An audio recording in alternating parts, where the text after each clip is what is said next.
Part of speech को start करने से पहले आपको थोड़ा सा समझना है, 2-3 चीजों को समझना बहुत जरूरी है। बता रही हूँ 2-3 चीजों में आपको क्या समझना जरूरी है। सबसे पहले आप बहुत बेसिक, आप स्टूडेंट्स को समझना जरूरी है कि एक सेंटेंस क्या से बनता है। अगर मैं आपसे पूछूं कि व्हाट इज अ सेंटेंस, तो आप बोलोगे what is a sentence? A sentence is a group of words. Sentence words का समूह है जो एक मीनिंगफुल सेंस देता है। ठीक है, सेंटेंस जो होते हैं शब्दों का समूह है जो एक मीनिंगफुल सेंस देता है। ठीक है, और sentence starts with a capital letter and ends with a full stop. Capital letter से स्टार्ट होता है और फुल स्टॉप पे एंड होता है। लेकिन सेंटेंस के छोटे छोटे 2 और पार्ट है। एक सेंटेंस का पार्ट होता है फ्रेज और सेंटेंस का एक पार्ट है क्लॉज। ये तो हमारा सेंटेंस हो गया, हमारा वाक्य। Sentence is a group of words, ये तो वाक्य हो गया। और फ्रेज किसको बोलते हैं? फ्रेज को हिंदी में क्या बोलते हैं? In Hindi phrase is known as वाक्यांश in Hindi. Okay, no doubt this batch is bilingual, will be doing in English as well. पहले हिंदी कर देती हूँ, I be translating in English as well. और क्लॉज को बोलते हैं उपवाक्य। उपवाक्य सेंटेंस हमारा वाक्य है। ठीक है, एक वाक्य क्या से बनता है? ये जो वाक्यांश, वाक्यांश का मतलब होता है ये वाक्य का ही अंश है, ये वाक्य का ही छोटे पार्ट को हम वाक्यांश बोलते हैं। और उपवाक्य भी बता रही हूँ। सपोज मैंने एक सेंटेंस लिया, मैंने लिखा he goes to school, he goes to school on time, he goes to school on time. This is a complete sentence. ठीक है, ये एक कंप्लीट सेंटेंस है, ये एक कंप्लीट वाक्य है। He goes to school on time, ये एक कंप्लीट सेंटेंस है। और ये सेंटेंस क्या से बना? अब मैं इसको तोड़ती हूँ। ये सेंटेंस में एक सब्जेक्ट है और यहाँ पे एक वर्ब है। सब्जेक्ट वर्ब है, अभी मैं डिटेल में सब बनाऊंगी। गुड मॉर्निंग श्रुति। ठीक है, अगर मैं इसको तोड़ती हूँ, ये क्या हो गया? ये एक फ्रेज है, ये एक फ्रेज है। क्या होता है मैं सब बता रही हूँ। This whole thing is a sentence starting with a capital letter and ending with a full stop. Full stop से एंड हो रहा है। और सेंटेंस क्या से बनता है? सेंटेंस क्लॉज से बनता है और सेंटेंस फ्रेज से बनता है। जो क्लॉज और फ्रेज है वो सेंटेंस का ही पार्ट होता है। तो ये जो सब्जेक्ट वर्ब मिलके क्या बनाता है? It is known as clause. Clause को हिंदी में क्या बोलते हैं? उपवाक्य। उपवाक्य, वाक्य के छोटे पार्ट को ही क्लॉज बोलते हैं। और ये जो है ये फ्रेज है। अब हम देखते हैं डिटेल में कि ये सब एग्जैक्टली होता क्या है। पहले देखो सेंटेंस में, what is a phrase? What is a phrase? Phrase it is a group of words. Phrase words का समूह है। और फ्रेज मीनिंगफुल सेंस नहीं देता है। फ्रेज मीनिंगफुल सेंस क्यों नहीं देता है? क्योंकि फ्रेज के पास सब्जेक्ट और वर्ब का कॉम्बिनेशन नहीं होगा। वही चीज मीनिंगफुल सेंस देगा जहां पे सब्जेक्ट और वर्ब दोनों है। जैसे मैंने लिख दिया ही गोज, ही गोज, ये तो मीनिंगफुल सेंस दे रहा है ना। ही गोज मतलब वह जाता है। This is giving a meaningful sense. Why? Because this has a subject and verb combination. यहाँ सब्जेक्ट और वर्ब का कॉम्बिनेशन है, इसलिए ये मीनिंगफुल सेंस दे रहा है। किसी भी चीज को मीनिंगफुल सेंस देने के लिए सब्जेक्ट और वर्ब का कॉम्बिनेशन होना जरूरी है। और फ्रेज क्या बोला मैंने? Phrase is a group of words. Phrase group of words है, शब्दों का समूह है जिसके पास सब्जेक्ट और वर्ब का कॉम्बिनेशन नहीं है। अगर मैंने सिंपली लिख दिया ऑन टाइम, फ्रेज कभी भी एक वर्ड से नहीं बनता है। फ्रेज के लिए या तो 2 या 2 से अधिक वर्ड चाहिए। मैंने लिखा ऑन टाइम, ऑन टाइम लिख दिया, टाइम पर। तो आपके दिमाग में आएगा ना क्या? टाइम पर लग रहा है ना कुछ अधूरा। ही कम्स ऑन टाइम या he will come on time, कुछ चाहिए। तो ये एक फ्रेज है। ठीक है, 2 या 2 वर्ड से भी बन सकता है। तो ये एक फ्रेज है। और ये मीनिंगफुल सेंस क्यों नहीं दे रहा? क्योंकि इसके पास ना सब्जेक्ट है ना वर्ब है। तो सब फ्रेज जो है मीनिंगफुल सेंस नहीं देता है। If I write at 6s and 7s, ये लिख के छोड़ दिए एट 6s and 7s, तो ये क्या है? ये भी वर्ड का समूह है। देखो 1 2 3 4, 4 वर्ड से बना है। और फ्रेज क्या होता है? Phrase is a group of words. और यहाँ पे ना तो कोई सब्जेक्ट है ना तो कोई वर्ब है। और सब्जेक्ट वर्ब नहीं है, इसका मतलब है कि ये मीनिंगफुल सेंस देगा ही नहीं। ठीक है, एट 6s and 7s ये फ्रेज है। इसका मतलब होता है in a state of disorder. When I went to his house, जब मैं उसके घर गया तो it was at 6s and 7s। वो 6s and 7s में था, मतलब अस्त व्यस्त था। तो ठीक है, एक बार मुझे रिस्पॉन्ड करेंगे। ये फ्रेज समझ में आ रहा है? फिर मैं आगे बढ़ूंगी। एक बार रिस्पॉन्ड करिए चैट बॉक्स में, जिसको भी दिक्कत हो, जिसको भी हो। बस अभी इतना याद रखना, कोई पूछे कि what is a phrase? Phrase is a group of words.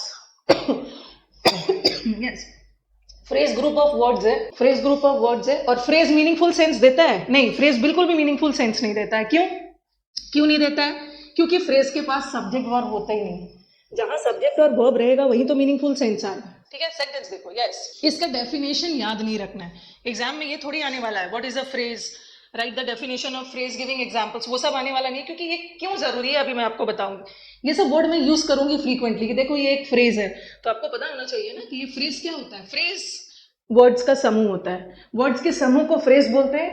और phrase no meaningful sense, phrase meaningful sense नहीं देता है। क्यों नहीं देता है? क्योंकि फ्रेज के पास सब्जेक्ट वर्ब का कॉम्बिनेशन नहीं होता है, इसलिए ये मीनिंगफुल सेंस नहीं देता है। अब यहाँ पे देखो ये पूरा एक क्या है, दिस ये पूरा एक सेंटेंस है, और सेंटेंस के छोटे पार्ट को ही क्या बोलते हैं? सेंटेंस किससे बनता है? सेंटेंस क्लॉज से बनता है और फ्रेज से। जैसे खाना बनाने के लिए आप सामग्री का यूज करते हो ना, उसी तरह एक वाक्य को बनाने के लिए हम किसका सहारा लेते हैं? क्लॉज और फ्रेज का। ये पूरा एक वाक्य है, ये एक वाक्य है starting with a capital letter ending with a full stop, ये वाक्य है। अब देखो ये वाक्य किससे बनता है? क्लॉज और फ्रेज से। ये क्या है? वी, अभी बताऊंगी, क्लॉज भी बताऊंगी। क्लॉज के पास सब्जेक्ट वर्ब होता है, क्लॉज के पास सब्जेक्ट वर्ब का कॉम्बिनेशन होता है। ये वी क्या है? वी हमारे सेंटेंस का सब्जेक्ट है। सब्जेक्ट किसे बोलते हैं? कर्ता। वाक्य में जिसके बारे में बात कही गई है वो हमारा कर्ता है। और ये आर क्या है? ये वर्ब है। और ये सब्जेक्ट वर्ब किससे बना? ये किससे बना है? ये सब्जेक्ट वर्ब है ना, ये तो पूरा एक वाक्य है, ठीक है। ये क्लॉज है। और हर डिपार्चर, हर डिपार्चर का मतलब क्या है? उसका जाना। ये पूरा क्या है? ये पूरा ये एक फ्रेज है, this is a phrase, okay. और मैंने लिख दिया हर डिपार्चर, हर अराइवल, उसका जाना, उसका आगमन। तो ये तो मीनिंगफुल सेंस नहीं दे रहा है ना, simply it's a group of words. Phrase दो वर्ड का भी हो सकता है, दो से ज्यादा वर्ड का भी हो सकता है, तो ये फ्रेज है। और क्लॉज और फ्रेज ने मिलके पूरा एक वाक्य बनाया। अगर मैं यहाँ लिख के इतना लिखती, वी आर सॉरी, तो ये मीनिंगफुल सेंस देता है, ठीक है। सब्जेक्ट है और वर्ब है, ये मीनिंगफुल सेंस दे रहा है क्योंकि इसके पास सब्जेक्ट वर्ब का कॉम्बिनेशन है।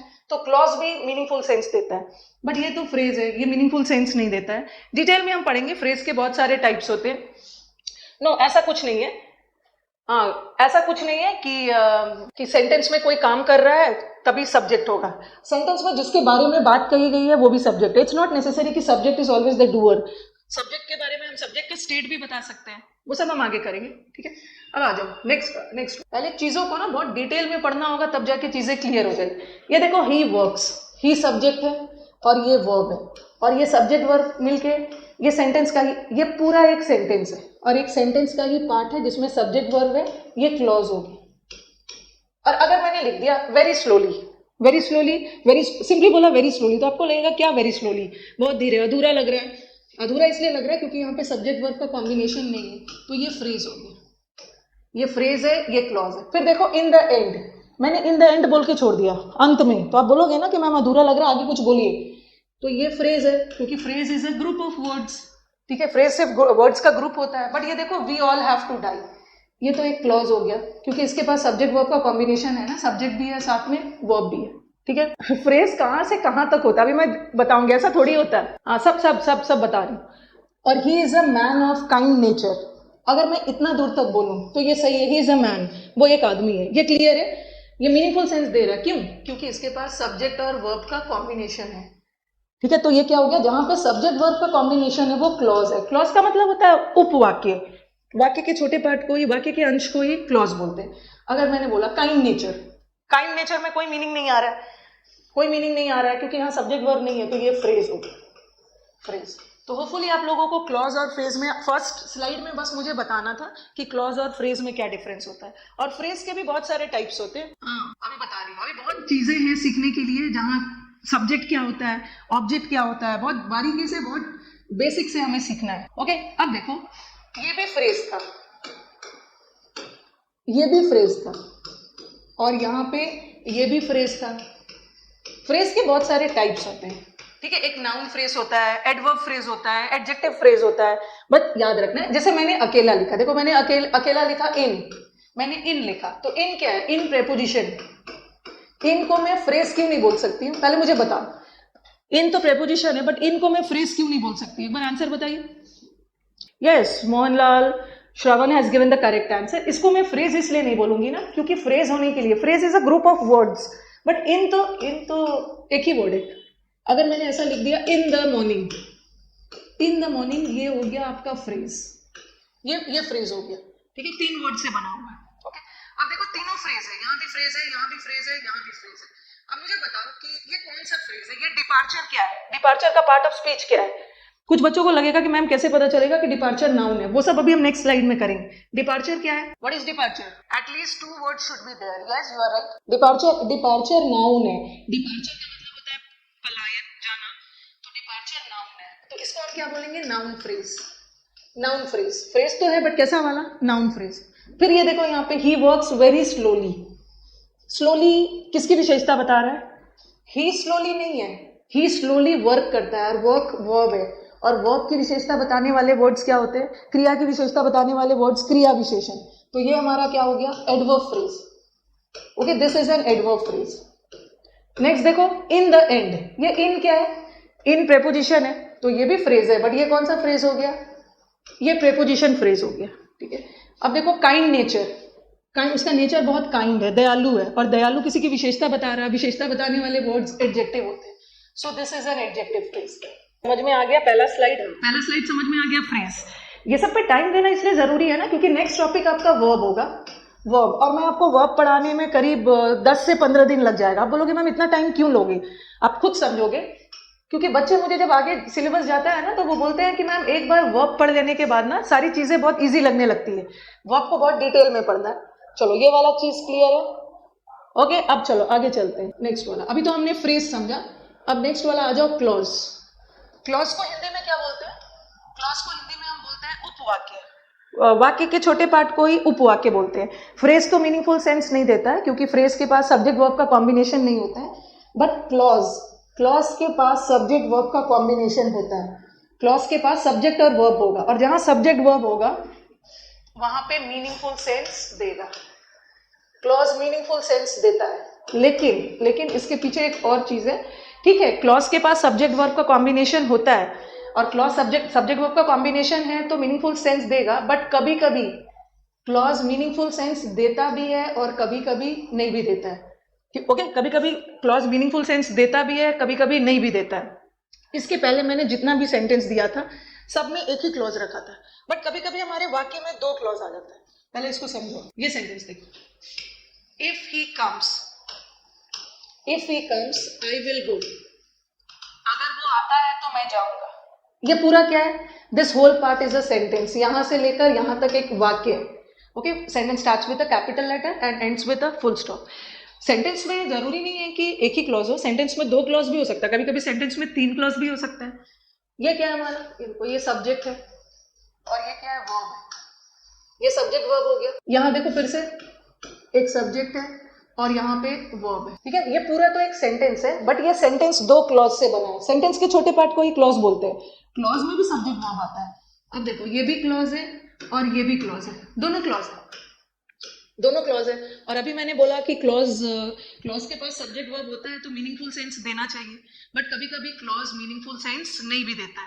क्लॉज 2 तरह के होते हैं। एक होता है इंडिपेंडेंट क्लॉज, ठीक है, एक होता है इंडिपेंडेंट क्लॉज। इंडिपेंडेंट का मतलब क्या है? What is the meaning of independent? Independent है मतलब आजाद है, उसको किसी चीज की जरूरत नहीं है। ठीक है, वो अपना काम खुद कर लेगा, वो इंडिपेंडेंट है। और एक होता है डिपेंडेंट क्लॉज। और क्लॉज है तो सब्जेक्ट वर्ब कॉम्बिनेशन तो आएगी। इंडिपेंडेंट क्लॉज में भी सब्जेक्ट वर्ब है और डिपेंडेंट क्लॉज में भी सब्जेक्ट वर्ब है, लेकिन ये जो इंडिपेंडेंट क्लॉज होता है ये मीनिंगफुल सेंस देगा, क्योंकि इसका अपने सेंस है, इसको किसी के सहारे की जरूरत नहीं है। बट डिपेंडेंट क्लॉज जो होता है वो किसी और क्लॉज पे डिपेंडेंट होता है, बिना डिपेंड किए उसका काम नहीं चलेगा। इसका मतलब है कि ये मीनिंगफुल सेंस नहीं देगा, no meaningful sense.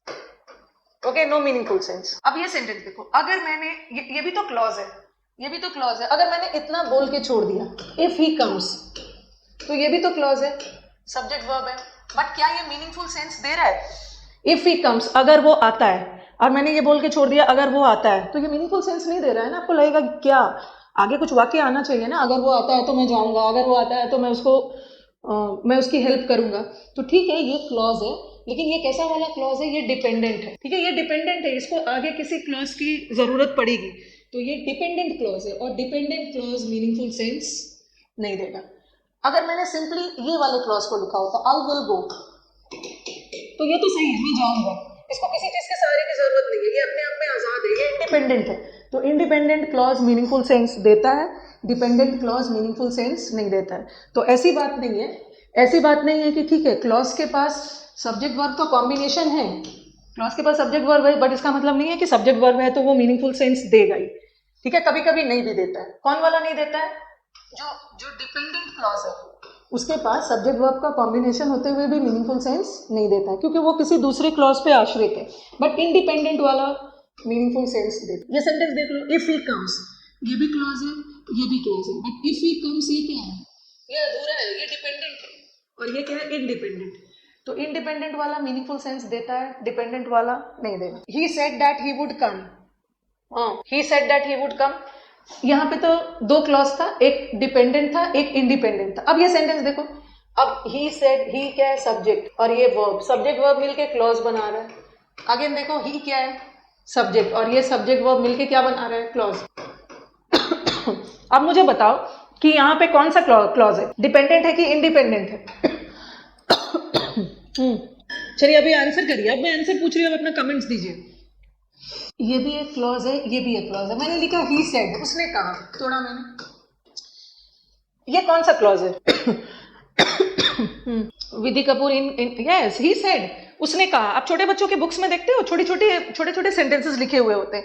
He said, उसने कहा, ये भी मीनिंगफुल सेंस दे रहा है, ये भी मीनिंगफुल सेंस दे रहा है, ये इंडिपेंडेंट है, ये भी इंडिपेंडेंट है। और ही would come, he would come, ये भी इंडिपेंडेंट, ही वुड कम, वो आएगा, ये भी मीनिंगफुल सेंस दे रहा है। उसने कहा, अब क्या कहा क्या नहीं उससे मतलब नहीं है, बट ये मीनिंगफुल सेंस दे रहा है ना, वो कहा। तो यहाँ पे दोनों इंडिपेंडेंट है, जरूरी नहीं है कि सेंटेंस में दो, एक इंडिपेंडेंट और एक डिपेंडेंट रहेगा। ये भी इंडिपेंडेंट है, ये भी इंडिपेंडेंट है, यहाँ पे दोनों क्लॉज इंडिपेंडेंट है, बट ऊपर वाले में एक डिपेंडेंट था और एक इंडिपेंडेंट है। Yes, both are independent, both are independent. Okay, clause हो गया। अब आगे बढ़े, बोथ आर इंडिपेंडेंट। हाँ, किसी को सहारे की जरूरत नहीं, ही सेड, उसने कहा, वो आएगा, बोथ आर इंडिपेंडेंट। चलो लेट अस मूव अहेड। और सेंटेंस, या देखो, और सेंटेंस तो अभी बता ही दिया, शुरू से मैं सेंटेंस ही बोल रही हूँ। सेंटेंस मीनिंगफुल सेंस देता है, सेंटेंस मीनिंगफुल सेंस देता है क्योंकि सेंटेंस के बाद सब्जेक्ट वर्ब का कॉम्बिनेशन है, तो सेंटेंस तो मीनिंगफुल सेंस देगा। ठीक है, एक सेंटेंस में क्लॉज होता है, क्लॉज में डिपेंडेंट भी हो सकता है, इंडिपेंडेंट भी हो सकता है, बट ये पूरा मिलके एक मीनिंगफुल सेंस दे रहा है ना। अब मैं जो आपसे पूछ रही हूँ फटाफट बताना, ये क्या है? ये पूरा क्या है? I will meet you. ये देखते हैं सेंटेंस कैसे बना। आई क्या है? आई हमारा सब्जेक्ट है और विल मीट वर्ब है। सब्जेक्ट वर्ब मिलके क्या बनाया है? क्लॉज। और क्लॉज एट ऑफिस और एट होम, ये क्या है? फ्रेज। देखो, ये पूरा एक सेंटेंस है। सेंटेंस कैसे बना है? क्लॉज से और फ्रेज से। और सेंटेंस तो मीनिंगफुल सेंस देगा ही, starting with a capital letter and ending with a full stop. यहाँ भी देखो, ये पूरा एक वाक्य है, ठीक है, एक पूरा वाक्य है। ये कैसे बना है? यस, कैसे बना है पहले बताओ। सेकेंड वाला sentence, as he was ill, चूंकि वो बीमार था, ये सब्जेक्ट है, ये वर्ब है। यहाँ एक क्लॉज है, और ही कुडेंट कम, यहाँ भी एक क्लॉज है। पहला वाला क्लॉज क्या है? पहला वाला एज ही वॉज इल, चूंकि वो बीमार था, लग रहा है ना अधूरा सा। ठीक है, इसके पास सब्जेक्ट वर्ब है, बट फिर भी ये मीनिंगफुल सेंस नहीं दे रहा, क्योंकि ये डिपेंडेंट है। चूंकि वो बीमार था, ये बोल के मैंने छोड़ दिया, तो आपको लगेगा ना आगे कुछ होना चाहिए। तो ये डिपेंडेंट क्लॉज है और ये इंडिपेंडेंट है, और डिपेंडेंट और इंडिपेंडेंट ने दोनों ने मिलकर एक सेंटेंस बनाया। सेंटेंस बन जाने के बाद तो मीनिंगफुल सेंस देगा ही, he said that he would come, ये पूरा एक वाक्य है, और ये किससे बना है? दो क्लॉज, ये क्लॉज, और दोनों क्लॉज इंडिपेंडेंट है, दोनों अलग अलग यूज हो सकता है। नेक्स्ट देखो, अनलेस यू वर्क हार्ड, जब तक आप मेहनत नहीं करोगे आप सक्सीड नहीं होंगे। ये कितने क्लॉज से बना है? I'll be doing, Ankit, I'll be dealing this also.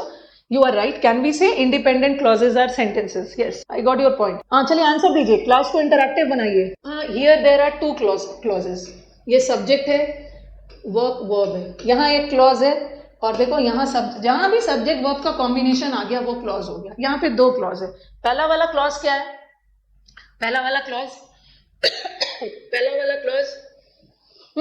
Unless, जब तक आप मेहनत नहीं करोगे, ये तो अधूरा लग रहा है ना, तो ये क्या है? डिपेंडेंट है। और दूसरा वाला इंडिपेंडेंट है। एक डिपेंडेंट और एक इंडिपेंडेंट ने मिलके पूरा एक वाक्य को बनाया। Very good. और नेक्स्ट वाला देखो, Ram and his friend were busy, ये तो इसमें कितना क्लॉज है? जरा बताना। बस एक ही है, इसमें एक ही है।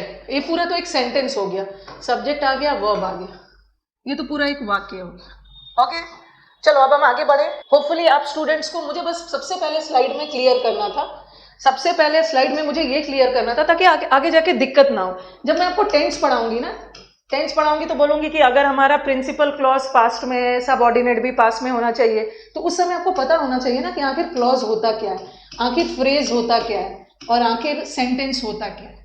तो होपफुली ये क्लियर हो गया। अब हम सीधा अपने पार्ट ऑफ स्पीच पे चलते हैं। What are nouns? Nouns are naming words.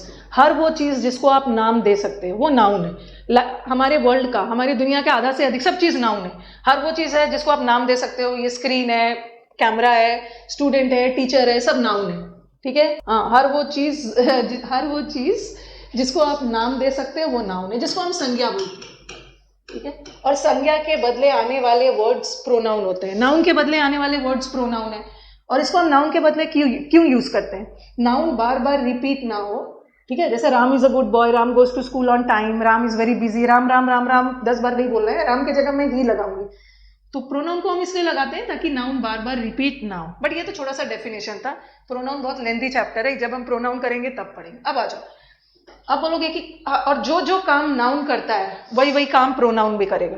ठीक है, जो वाक्य में काम नाउन करेगा वही प्रोनाउन भी करेगा, क्योंकि नाउन के बदले ही तो हम प्रोनाउन को यूज करते हैं।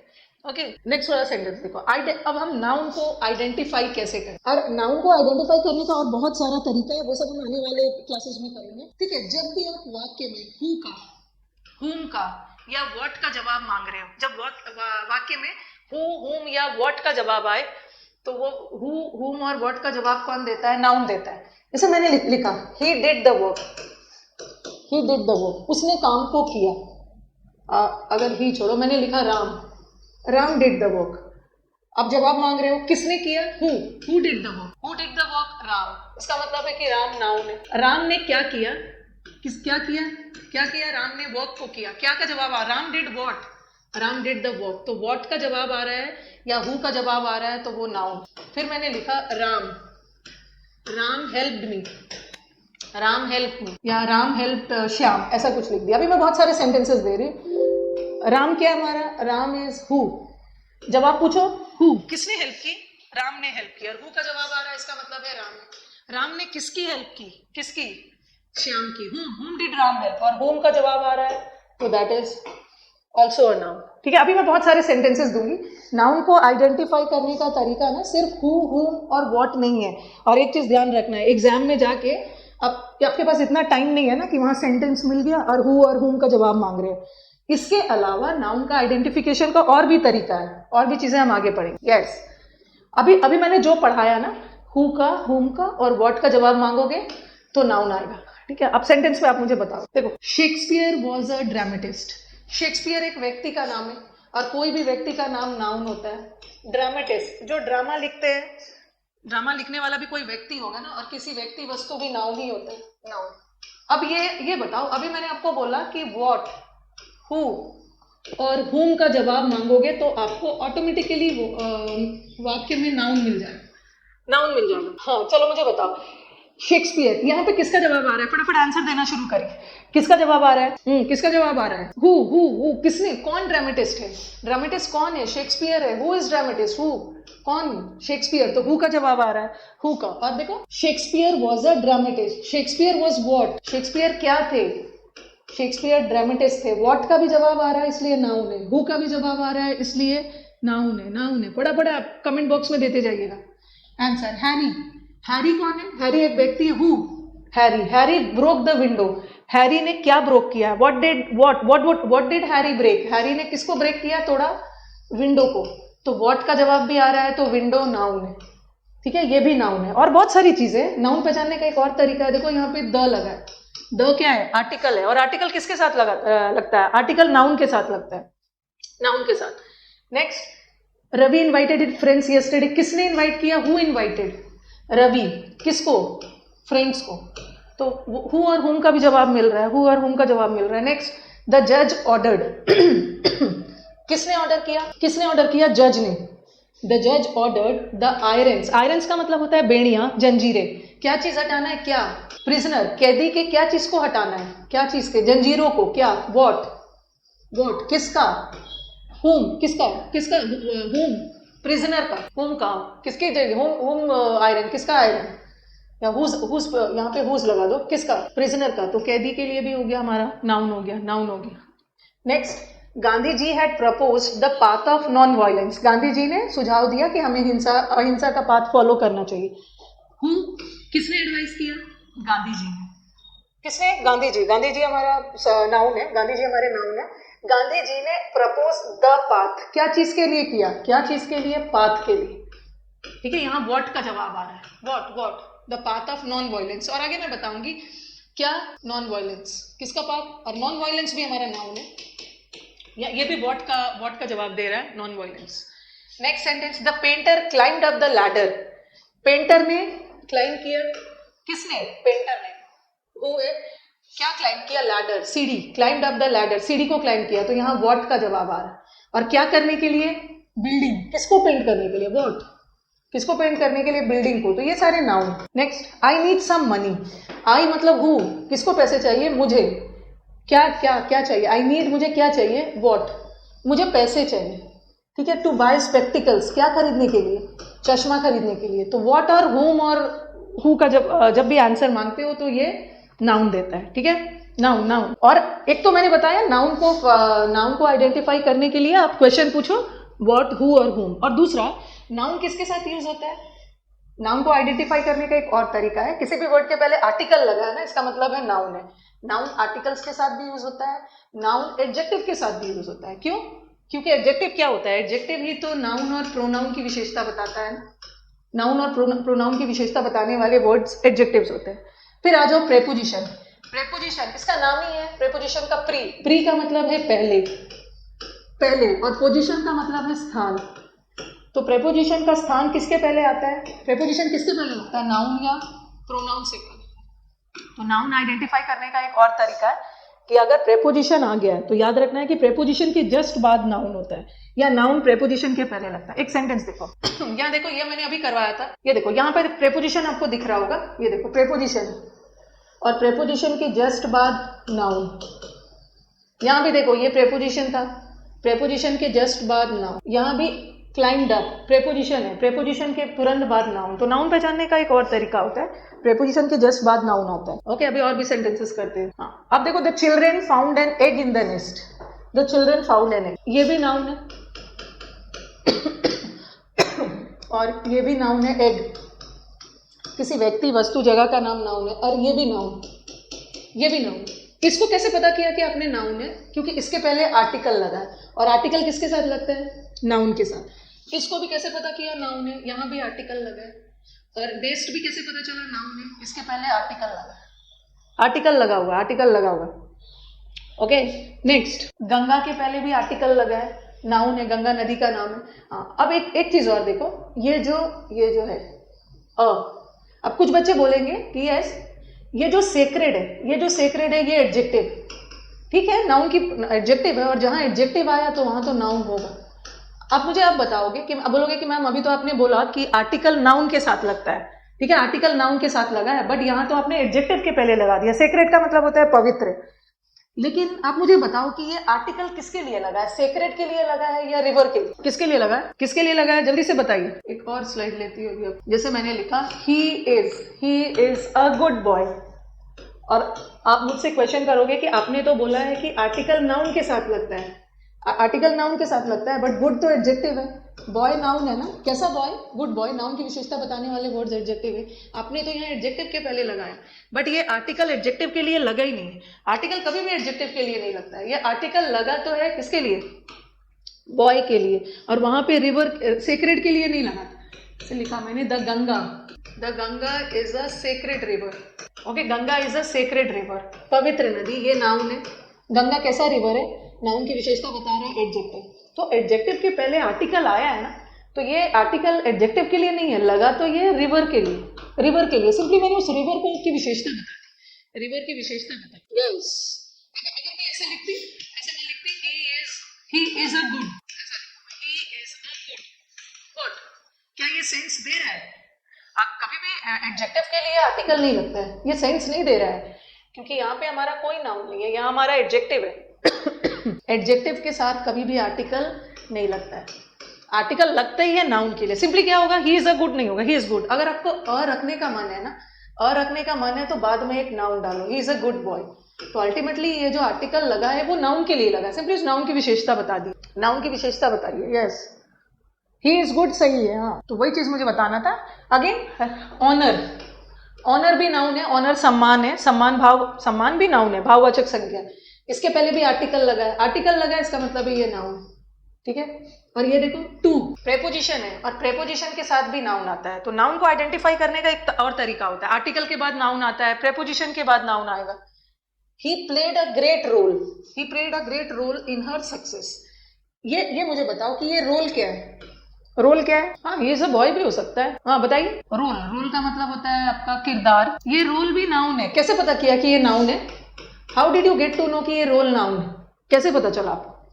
एक तो क्या का भी जवाब मांगो, ही मतलब हु, किसने, किसने प्ले किया? ही ने। और क्या, क्या का जवाब आ रहा है, ही प्लेड व्हाट, ही ने व्हाट प्ले किया, क्या प्ले किया? ही ने रोल प्ले किया। व्हाट का भी जवाब मांगोगे तो नाउन है। और दूसरा देखो अ है, और अ के साथ भी नाउन आता है, और ये ग्रेट एडजेक्टिव है, ठीक है, ग्रेट एडजेक्टिव है। He rode a yes in her success, noun का। और ये क्या है, ये सक्सेस क्या है बताओ, ये सक्सेस क्या है? सक्सेस है सफलता, यस। इन आया, इन प्रेपोजिशन है, और प्रेपोजिशन के बाद भी नाउन ही आता है, हर सक्सेस। इस सेंटेंस का सब्जेक्ट, इस सेंटेंस में बात हर की नहीं हो रही है, सफलता की, तो ये प्रेपोजिशन है, प्रेपोजिशन के बाद भी नाउन आता है। तो नाउन का आइडेंटिफाई करने का तरीका, एक तो व्हाट, हु, हुम, एक आर्टिकल, दूसरा प्रेपोजिशन। अगर नाउन के साथ कोई एडजेक्टिव भी आ गया ना, ठीक है, एडजेक्टिव भी नाउन की विशेषता बताता है, बट याद रखना आर्टिकल उस एडजेक्टिव के लिए नहीं लगता, आर्टिकल उस नाउन के लिए लगता है। नेक्स्ट वाला देखो, he has a beautiful house. Noun identify करने का तरीका क्या है? ये देखो, नाउन है हाउस, ये ब्यूटीफुल क्या है? ब्यूटीफुल विशेषता बता रहा है, और विशेषता किसकी बताई जाएगी? नाउन की। तो हाउस तो नाउन है, और दूसरा ये आर्टिकल भी लगा है। आर्टिकल किसके लिए लगा है? हाउस के लिए। आर्टिकल से भी नाउन का पता कर सकते हैं, और ऐसे भी पता कर सकते हैं, हु, ही के पास क्या है? What does he have? He के पास व्हाट, ही के पास व्हाट है? ही के पास क्या है? एक ब्यूटीफुल हाउस है। और क्या का भी जवाब मिल रहा है, ये भी नाउन है। अब नेक्स्ट वाला आ जाओ, फंक्शन ऑफ नाउन। अभी तो हमने आइडेंटिफिकेशन सीखा कि नाउन कैसे पहचानेंगे कि कौन सा नाउन है, और नाउन पहचानने का एक और तरीका है, ठीक है। नाउन जो होता है हमारे सेंटेंस में किसका काम करता है? या तो वो सेंटेंस में सब्जेक्ट बनता है, या तो वो सेंटेंस में ऑब्जेक्ट बनता है। सबसे पहले तो आपको समझना है कि सब्जेक्ट और ऑब्जेक्ट क्या होता है, ठीक है। हाँ, नाउन का फंक्शन क्या होता है? नाउन वाक्य में काम क्या करता है? वाक्य में नाउन का काम होता है या तो वाक्य में सब्जेक्ट बनना, या तो वाक्य में ऑब्जेक्ट बनना, ठीक है। नाउन या तो सेंटेंस में कर्ता का काम करता है, या तो कर्म का काम करता है। अब बच्चों का सबसे बड़ा कंफ्यूजन सेंटेंस में सब्जेक्ट और ऑब्जेक्ट पहचानना, ठीक है। ये देखो, बस सबसे पहले आप याद रखोगे, सब्जेक्ट तो सही है, सेंटेंस में जिसके बारे में बात कही गई है वो हमारा सब्जेक्ट है। जैसे मैंने लिखा he is busy, he is busy, और इसमें नाउन डाल देती हूँ। कौन बिजी है? इस सेंटेंस में बात किसके बारे में कही गई है? राम के बारे में, तो Ram is the subject, Ram busy है, ठीक है, सब्जेक्ट। और फिर मैंने लिखा राम डिड द वर्क, किसके बारे में बात कही गई है? राम के बारे में, तो राम ही सब्जेक्ट है हमारा। सब्जेक्ट तो आप फटाफट पहचान लेते हो, दिक्कत कब है? ऑब्जेक्ट पहचानने में। ऑब्जेक्ट पहचानने का तरीका सीख। सब्जेक्ट और ऑब्जेक्ट में डिफरेंस क्या है? सब्जेक्ट कोई काम करता है, ठीक है, सब्जेक्ट कोई काम करता है और उसका इफेक्ट जाके ऑब्जेक्ट पे पड़ता है। ओके, तो in simple language subject is the doer और object is the receiver. Okay, काम सब्जेक्ट करता है और उसका इफेक्ट जाके ऑब्जेक्ट पे पड़ता है। ऑब्जेक्ट जो होता है उस एक्शन को रिसीव करता है, उस एक्शन को रिसीव करता है। मैंने लिखा the peon rang the bell, क्योंकि आपका कंफ्यूजन वाला एरिया क्या है? ठीक है, यहाँ पे जो हम ग्रामर का ना बहुत टेक्निकल स्टडी कर रहे हैं, जहाँ पे आपको कंफ्यूजन होता है। कभी कभी आप क्या सोचते हो, कभी कभी आप सब्जेक्ट कॉम्प्लीमेंट को, कभी कभी आप गलती से सब्जेक्ट कॉम्प्लीमेंट को ही ऑब्जेक्ट समझ लेते हो। इस स्लाइड में मुझे यही बताना है कि सब्जेक्ट कॉम्प्लीमेंट को आप स्टूडेंट्स गलती से ऑब्जेक्ट समझ लेते हो, तो वो ऑब्जेक्ट नहीं होता है। ऑब्जेक्ट क्या होता है? सब्जेक्ट कोई काम कर रहा है और उसका इफेक्ट जाके ऑब्जेक्ट पे पड़ रहा है। जैसे मैंने लिखा the peon rang the bell, इस सेंटेंस का सब्जेक्ट क्या है? इस सेंटेंस का सब्जेक्ट इज प्यून। प्यून ने क्या किया? बेल को रिंग किया। अब बताओ, देखो काम तो प्यून ने किया, ठीक है, काम तो प्यून ने किया, बट बजा तो जाके बेल ना। इफेक्ट किस पे पड़ा? इफेक्ट तो पड़ा बेल पे, तो bell is the object, bell is the object, ठीक है, बिकॉज पियून काम कर रहा है बट बज तो रहा है बेल को, peon is the doer, peon ने काम किया बट उस बेल बजाने का, बट एक्शन तो रिसीव हुआ बेल के द्वारा ना, बजा तो बेल, तो यहाँ पे डूअर अलग है, रिसीवर अलग। और अब देखो पियून भी नाउन है, पियून भी नाउन है और बेल भी नाउन है। और मैंने आपको क्या बताया, नाउन का काम क्या होता है, सब्जेक्ट होना या ऑब्जेक्ट होना, ठीक है, ये हमारा ऑब्जेक्ट है। लेकिन अगर मैंने लिखा he is a good boy, he is a good boy, he तो हमारे, अभी मैं आपको सेंटेंस में सब्जेक्ट और ऑब्जेक्ट पहचानना सिखा रही हूँ। ही क्या है हमारा, या राम लिख लो, Ram is a good boy, Ram हमारे सेंटेंस का सब्जेक्ट है। अब मुझे बताओ कि क्या आप बॉय को ऑब्जेक्ट मान सकते हो, बॉय को ऑब्जेक्ट मान सकते हो? आपने बेल को तो ऑब्जेक्ट माना, ऑब्जेक्ट मानने के लिए ध्यान रखना है सब्जेक्ट काम कर रहा है और उसका इफेक्ट जाके ऑब्जेक्ट पे पड़ रहा है, कर्ता काम कर रहा है उसका प्रभाव कर्म पे जाके पड़ रहा है, इसको ऑब्जेक्ट मान सकते हो? क्योंकि कुछ को लगेगा ना राम सब्जेक्ट है, इज वर्ब है और सब्जेक्ट वर्ब के बाद इसको ऑब्जेक्ट डाल दो। नो नो नो, नहीं मानेंगे। क्यों नहीं मानोगे? चलो मैं एक बार अच्छे से इसको लिखती हूँ। मैंने लिखा Ram is a good boy, ठीक है, Ram is a good boy और राम हेल्प्ड मी। ये देखो अंडरस्टूड है कि ये सब्जेक्ट है, सब्जेक्ट को ये डूअर बोलते हैं, या राम हमारा यहाँ पे सब्जेक्ट है और यहाँ भी राम हमारा सब्जेक्ट है। यहाँ पे हाँ, यहाँ पे ये पहले मुझे बताओ ये मी क्या है? ये मी ऑब्जेक्ट है कि ये मी ऑब्जेक्ट है? मी ऑब्जेक्ट है। Ram help me, Ram help me, help करने का काम किसने किया? राम ने। बट प्रभाव किस पे जाके पड़ा? हेल्प को रिसीव किसने किया? उस मदद का फायदा मी ने उठाया, मी ने उठाया। तो यहाँ पे मी हमारा ऑब्जेक्ट है क्योंकि काम कोई और कर रहा है, इफेक्ट किसी और पे पड़ रहा है, ठीक है, ये ऑब्जेक्ट है। बट ठीक है, इसको हम ऑब्जेक्ट नहीं मान सकते हैं। Ram is a good boy, ये बात तो राम के बारे में ही बोली जा रही है ना, ऐसा नहीं है कि राम ने कुछ और किया और इफेक्ट किसी दूसरे पे जाके पड़ा। ये पूरी बात डूअर के लिए बोला जा रहा है, ये पूरी बात राम के लिए बोली जा रही है। तो इसको आप ऑब्जेक्ट नहीं मानोगे। ऑब्जेक्ट तो तब मानोगे जब काम कोई और कर रहा है, इफेक्ट किसी और पे पड़ रहा है। तो ये जो बॉय है, ठीक है, इसको भी, ये भी नाउन ही है बट इसको हम क्या बोलेंगे? Subject complement. Subject complement, complement का मतलब क्या है? पूरक या क्वालिफायर भी बोल सकते हो। यहाँ सब्जेक्ट के बारे में ही एडिशनल जानकारी दी जा रही है। राम क्या है? राम एक गुड बॉय है, तो ये भी सब्जेक्ट है, इसको हम सब्जेक्ट कॉम्प्लीमेंट बोलते हैं। सब्जेक्ट के बारे में एक्स्ट्रा जानकारी दी जा रही है, इसको ऑब्जेक्ट नहीं मानोगे। ऑब्जेक्ट तो तब मानोगे जब काम कोई और कर रहा है, इफेक्ट किसी और पे पड़ रहा है। ओके, काम कोई और कर रहा है, इफेक्ट किसी और पे पड़ रहा है, ठीक है। चलिए आप बताइए, आप लोग अभी तो समझा दिया, आप बताएंगे नाउन का काम क्या होता है। नाउन सब्जेक्ट और ऑब्जेक्ट तो बनता है बट नाउन सब्जेक्ट कॉम्प्लीमेंट भी बन सकता है, ऑब्जेक्ट कॉम्प्लीमेंट भी बन सकता है। अभी मैं बता रही हूँ क्या सब्जेक्ट कॉम्प्लीमेंट है, क्या ऑब्जेक्ट कॉम्प्लीमेंट है। पहला वाला सेंटेंस देखो, पहले आप मुझे बताओगे। ये हमारा सेंटेंस का आंसर देना शुरू करिए। पियून हमारे सेंटेंस का सब्जेक्ट है। क्या हम बेल को ऑब्जेक्ट मान सकते हैं? हम ये कॉम्प्लीमेंट के बारे में बाद में बात करेंगे। पहले हम वाक्य में आइडेंटिफाई करना सीखेंगे कि सब्जेक्ट कौन है, ऑब्जेक्ट कौन है। मान सकते हैं ऑब्जेक्ट है ना? यस। कैसे पता चला ये ऑब्जेक्ट है? क्योंकि काम सब्जेक्ट ने किया और रिसीवर तो बेल है, तो ये हमारा ऑब्जेक्ट। ओके, ये ऑब्जेक्ट। और राम बिकेम अ राइटर, क्या मैं इसको ऑब्जेक्ट मान सकती हूँ? ऑब्जेक्ट मान सकती हूँ। राम कैसे नोट्स बनाना है? नहीं। क्यों नहीं मान सकती हूँ? राम राइटर बन गया। ऐसा नहीं है कि राम ने कोई काम किया जाके राइटर पे इफेक्ट पड़ा, राम ही तो राइटर बना।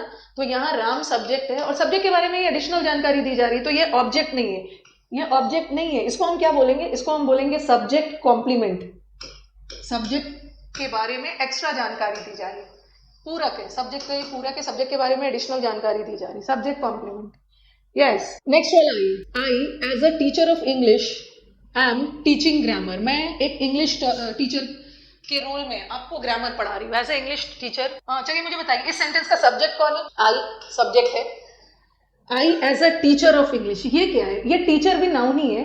ये टीचर ऑफ इंग्लिश क्या है? अब मुझे बताओ, I as a teacher of English, क्या ये ऑब्जेक्ट है?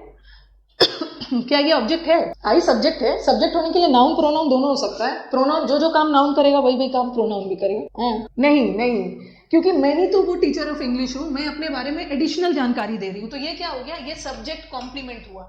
इसको ऑब्जेक्ट नहीं मानोगे, सब्जेक्ट कॉम्प्लीमेंट है, ठीक है। आई एम टीचिंग ग्रामर, ये ग्रामर क्या है? I am teaching what? Subject complement है, पहला वाला सब्जेक्ट कॉम्प्लीमेंट। ये ग्रामर क्या है? Grammar I am teaching what? Grammar object है, ग्रामर ऑब्जेक्ट है, grammar object. I am teaching what? पढ़ तो रहे हो आप ग्रामर।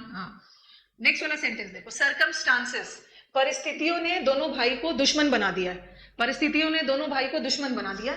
ये सर्कमस्टांसेस नाउन है, ठीक है, नाउन है। वाक्य में सर्कमस्टांसेस के बारे में बोली गई, हैव मेड द ब्रदर्स। ये क्या है, ब्रदर्स क्या है यहाँ पे, ब्रदर्स क्या है? I have sore throat. कुछ बच्चों को लग रहा है मैम टेस्ट करवाओ, कोरोना है। कोरोना नहीं है, सोर थ्रोट है। हाँ, सर्कमस्टांसेस हैव मेड, सर्कमस्टांसेस ने किसे, परिस्थितियों का प्रभाव तो भाइयों पर पड़ा ना, भाई ऑब्जेक्ट है। अब मुझे बताओ कि ये एनिमीज क्या है, भाइयों को दुश्मन बना दिया है, एनिमीज क्या है, ब्रदर्स। सर्कमस्टांसेस का प्रभाव किस पे पड़ रहा है, भाइयों पे, दोनों भाइयों को दुश्मन बना दिया, ये एनिमीज क्या है? देखो ये भाई को क्या बनाया, एनिमीज। ये ऑब्जेक्ट के बारे में एडिशनल जानकारी दी जा रही है ना, तो ये क्या हो गया, object complement. Object complement, object complement बोलेंगे, वेरी गुड, ऑब्जेक्ट कॉम्प्लीमेंट। तो सब्जेक्ट का भी कॉम्प्लीमेंट होता है, जो सब्जेक्ट के बारे में अतिरिक्त जानकारी दे वो सब्जेक्ट कॉम्प्लीमेंट, और जो ऑब्जेक्ट के बारे में अतिरिक्त जानकारी दे। ऐसा नहीं है कि भाई अलग है और एनिमीज अलग है, वो दोनों भाई ही दुश्मन बन गए। तो ऑब्जेक्ट के बारे में ही एडिशनल जानकारी दी जा रही। ओके, अब नेक्स्ट देखो, द कमिटी इलेक्टेड। काम किसने किया, कमिटी ने। कमिटी सब्जेक्ट, किसको इलेक्ट किया, मिस्टर सिन्हा को। कमिटी ने इलेक्ट किया, बट प्रभाव तो जाके मिस्टर सिन्हा पे पड़ा ना, इलेक्ट तो मिस्टर सिन्हा हुए। ये हमारा ऑब्जेक्ट हो गया। अब ये क्या है, द प्रेसिडेंट। प्रेसिडेंट क्या है, what is president? Yes, mister Sinha कोई अलग नहीं है और प्रेसिडेंट कोई अलग नहीं है, मिस्टर सिन्हा को ही प्रेसिडेंट अपॉइंट किया गया है। तो मिस्टर सिन्हा के बारे में ही एडिशनल जानकारी दी जा रही है ना, तो ये ऑब्जेक्ट कॉम्प्लीमेंट हो गया, ऑब्जेक्ट पूरक। एंड वर्ब को आइडेंटिफाई करने का तरीका क्या है, चलिए अपनी तरफ से बताइए, कैसे आइडेंटिफाई करोगे वाक्य में कि वो वर्ब है? अब कुछ बच्चे ये बोलेंगे ना, कुछ बच्चों का मैम जहां पे एक्शन हो रहा है ना वो वर्ब है। जैसे मैंने लिखा he goes to school, he goes to school, यहाँ तो एक्शन हो रहा है ना, वो स्कूल जाने का काम कर रहा है, बट ये आपका अधूरा डेफिनेशन है। ऐसा नहीं है कि जब एक्शन होगा तभी वर्ब होगा। यहाँ पे देखो मैंने लिखा ही इज इल, क्या यहाँ पे कोई एक्शन हो रहा है? भाई आपका मैसेज आ रहा है, आपका मैसेज आ रहा है, चलिए बताइए मैम क्यों। अच्छा, इंडिविजुअल, सबका मैसेज आ रहा है, बहुत सारे बच्चे, सबका आ रहा है। हाँ, यहाँ पे एक्शन हो रहा है, बट यहाँ पे कोई एक्शन नहीं हो रहा, वो बीमार है, वो कोई एक्शन नहीं कर रहा है। यहाँ स्टेट बताई जा रही है। तो सबसे पहले तो ये बोलना बंद कर देना है। जूनियर क्लासेस में जब हम छोटे होते हैं, हमारा दिमाग भी छोटा होता है, तो धीरे धीरे आप बड़े होते हो, दिमाग कुछ ज्यादा बड़ा हो जाता है। हाँ, दिमाग कुछ ज्यादा बड़ा हो जाता है। तो वर्ब को पहचानने का तरीका क्या है? सबसे पहले वर्ब को पहचानने का, ये वाला डेफिनेशन एकदम हटाओगे, व्हाट इज वर्ब? तो वर्ब्स आर एक्शन वर्ड्स। बचपन से हम सीखते आ रहे हैं ना, डूइंग वर्ड्स या एक्शन वर्ब्स को हम वर्ब बोलते हैं, एक्शन वर्ड्स को। बट ऐसा नहीं है, वर्ब्स एक्शन के साथ साथ स्टेट भी बताता है। ठीक है, एक्शन तो हो रहा है, क्रिया बताएगा, ये साथ में अवस्था, स्टेट भी बताता है। आई लाइक इंग्लिश, यहाँ पे लाइक वर्ब है। ही गोज टू स्कूल, ये भी वर्ब है। आई हैव अ बुक, ये भी वर्ब है। आई नो हिम, ये भी वर्ब है। और ही रीच द स्टेशन, ये भी वर्ब है, सब वर्ब है। मुझे बताओ, आई लाइक इंग्लिश में कोई एक्शन हो रहा है?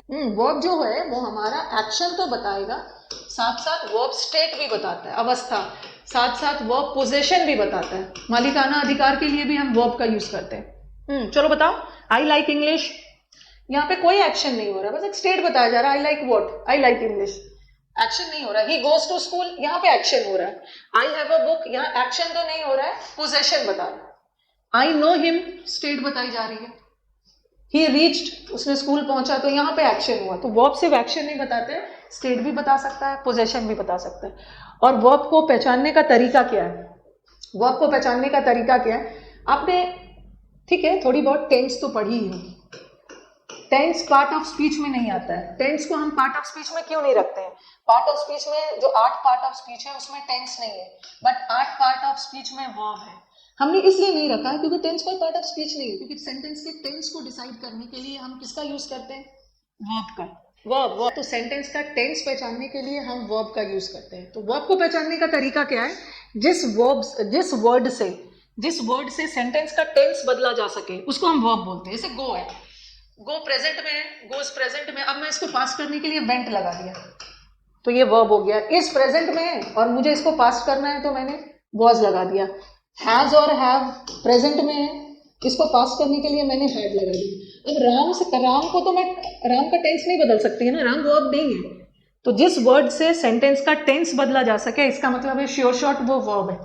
अब मैं लाइक का लाइक्ड कर सकती हूँ ना, पास्ट बना सकती हूँ। गो का वेंट भी कर सकती हूँ, अगर कंटिन्यूअस में रखना है तो आईएनजी भी कर सकती हूँ। तो मैं इस वर्ड से इंग्लिश का टेंस नहीं बदल सकती, आई का टेंस नहीं बदल सकती। इस वाक्य में मैं एक ही वर्ड का टेंस बदल सकती हूँ, वो है लाइक। लाइक का आई हैव अ बुक, इसका टेंस बदल सकते हो ना।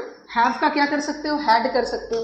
तो जिस वर्ड से आप टेंस बदल सकते हो वो verb. I know him, no का मैं न्यू कर सकती हूँ, टेंस बदल सकती हूँ। रीच का पास्ट है, मैं इसका प्रेजेंट भी कर सकती हूँ। तो जिसका पास्ट प्रेजेंट बनाया जा सकता है, इसका मतलब है वो वर्ब है। हाँ, एक मिनट, ये वर्ब है ना, ही गोज टू स्कूल, इसका टेंस बदल सकते हो, यहाँ भी टेंस बदल दिया तो ये वर्ब है। तो जिसका भी टेंस बदला जा सकता है वो वर्ब। और ऑब्जेक्ट भी दो तरह का होता है, ठीक है, दो तरह का ऑब्जेक्ट होता है। एक ऑब्जेक्ट वर्ब का होता है और एक ऑब्जेक्ट प्रेपोजिशन का होता है। ये सब आप देखोगे ना, ये सब आपको एक्टिव पैसिव नरेशन सब में हेल्प करेगा। मैंने लिखा he gave a ring to her, he gave a ring to, चलो प्रिया, ऐसा टाइप से लिखिए। अब देखो, ही हमारा सेंटेंस का सब्जेक्ट, ही हमारे सेंटेंस का सब्जेक्ट है। गेव क्या है, वर्ब। ही ने क्या दिया, ही ने रिंग दिया। ही ने क्या दिया, रिंग दिया। ही गेव अ रिंग, ठीक है, he gave a ring to her, ये भी ऑब्जेक्ट है। और किसको दिया, प्रिया को, ये भी ऑब्जेक्ट।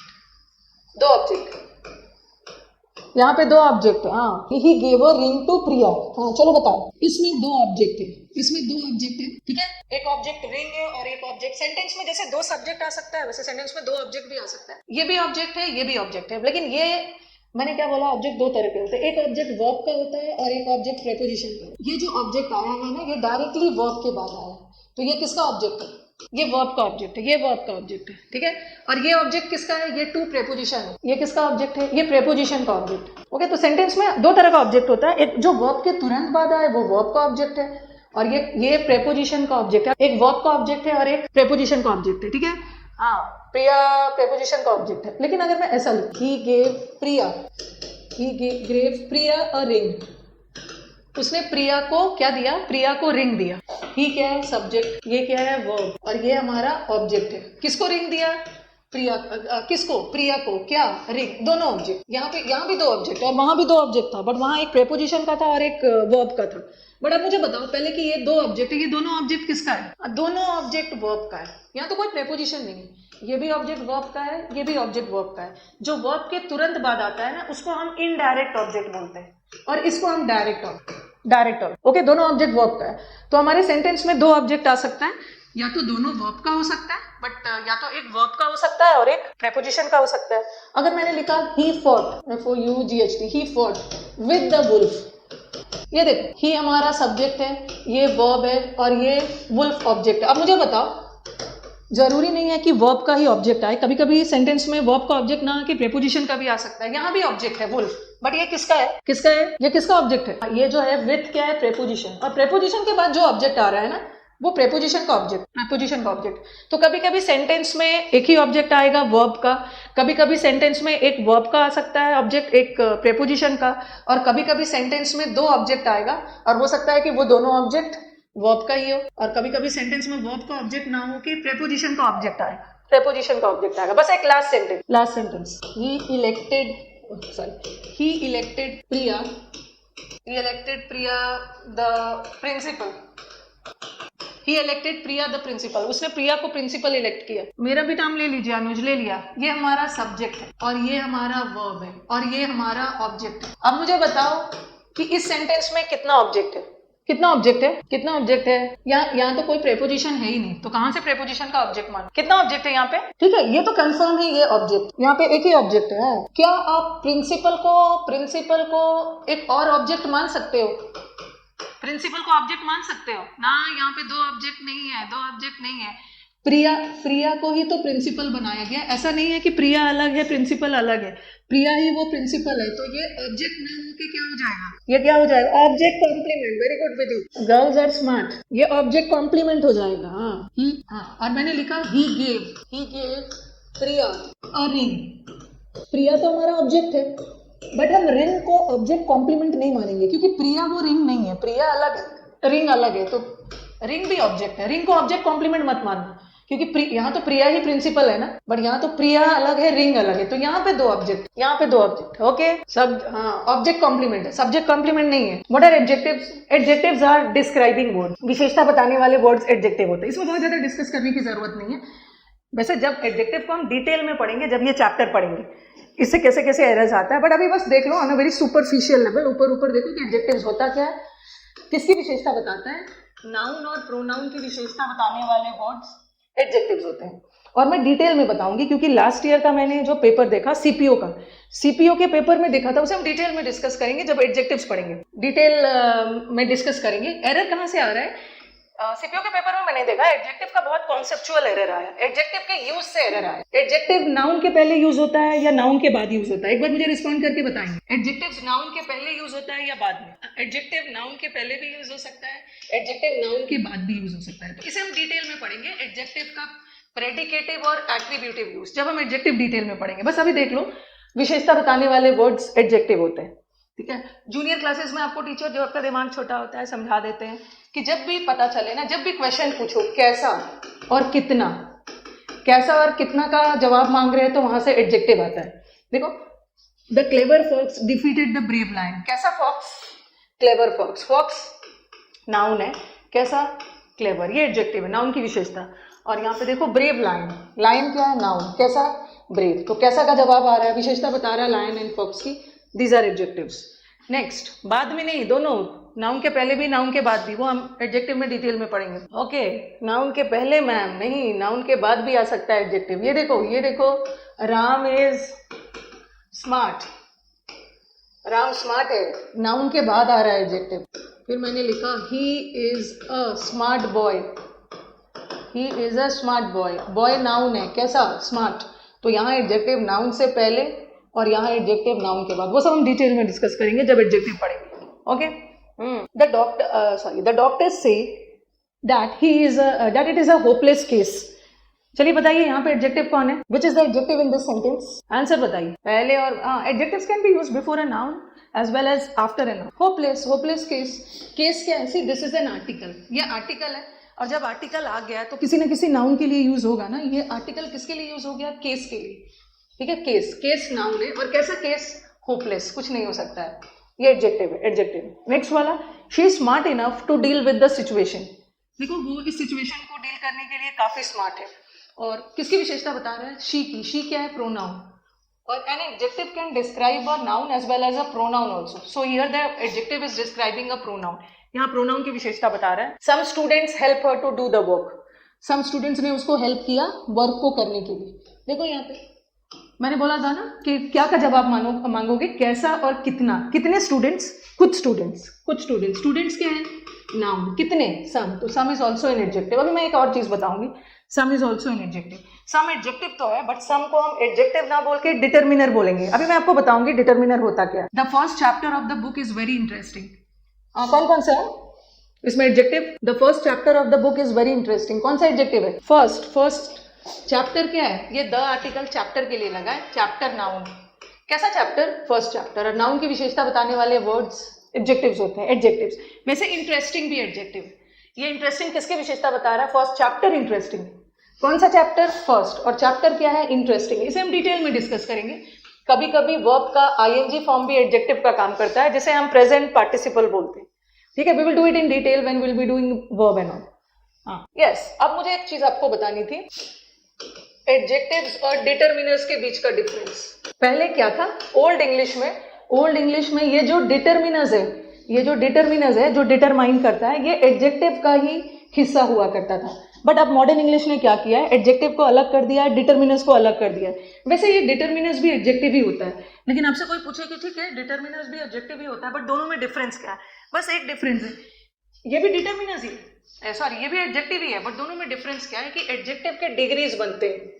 जैसे मैंने लिखा ही इज वाइज, वाइज है, और वाइज का डिग्री बनता है ना, वाइज समझदार, वाइजर दो के बीच में समझदार, और वाइजेस्ट बहुतों के बीच में समझदार। तो वाइज का डिग्री बन रहा है ना, गुड का बनता है good, better, best, smart, smarter, smartest, beautiful, more beautiful, most beautiful, इसका डिग्रीज बनता है। बट डिटरमिनर भी एडजेक्टिव होता है, बट डिटरमिनर के डिग्रीज नहीं बनते। जैसे ये सेंटेंस देखो, ये सेंटेंस देखो, इसका इसका डिग्री बन रहा है। अब ये सेंटेंस देखना, सम स्टूडेंट्स, क्या सम भी मैंने बोला था कि सम एडजेक्टिव है, फर्स्ट चैप्टर भी एडजेक्टिव है, दोनों एडजेक्टिव है, ठीक है, ये एडजेक्टिव है, बट इसको हम किस कैटेगरी में रखेंगे, डिटर्मिनर्स के। डिटर्मिनर्स में इसलिए क्योंकि सम का डिग्रीज नहीं बनता है, ठीक है, ये सम का डिग्री नहीं बनता है, ऐसा थोड़ी बोलोगे सम, समर, समेस्ट या फर्स्ट, फर्स्टर, फर्स्टेस्ट, तो इसका डिग्री नहीं बनता है, तो एडजेक्टिव, बट इसको आप डाल सकते हो किस कैटेगरी में, डिटर्मिनर। लिखा मैंने one boy was present. Boy क्या है, नाउन, बॉय इज नाउन, कितना बॉय, वन, नो डाउट ये एडजेक्टिव है। अब मुझे बताओ कि ठीक है एडजेक्टिव है, नाउन की विशेषता बता रहा है, but is it an adjective और इज इट अ डिटर्मिनर, बताइए।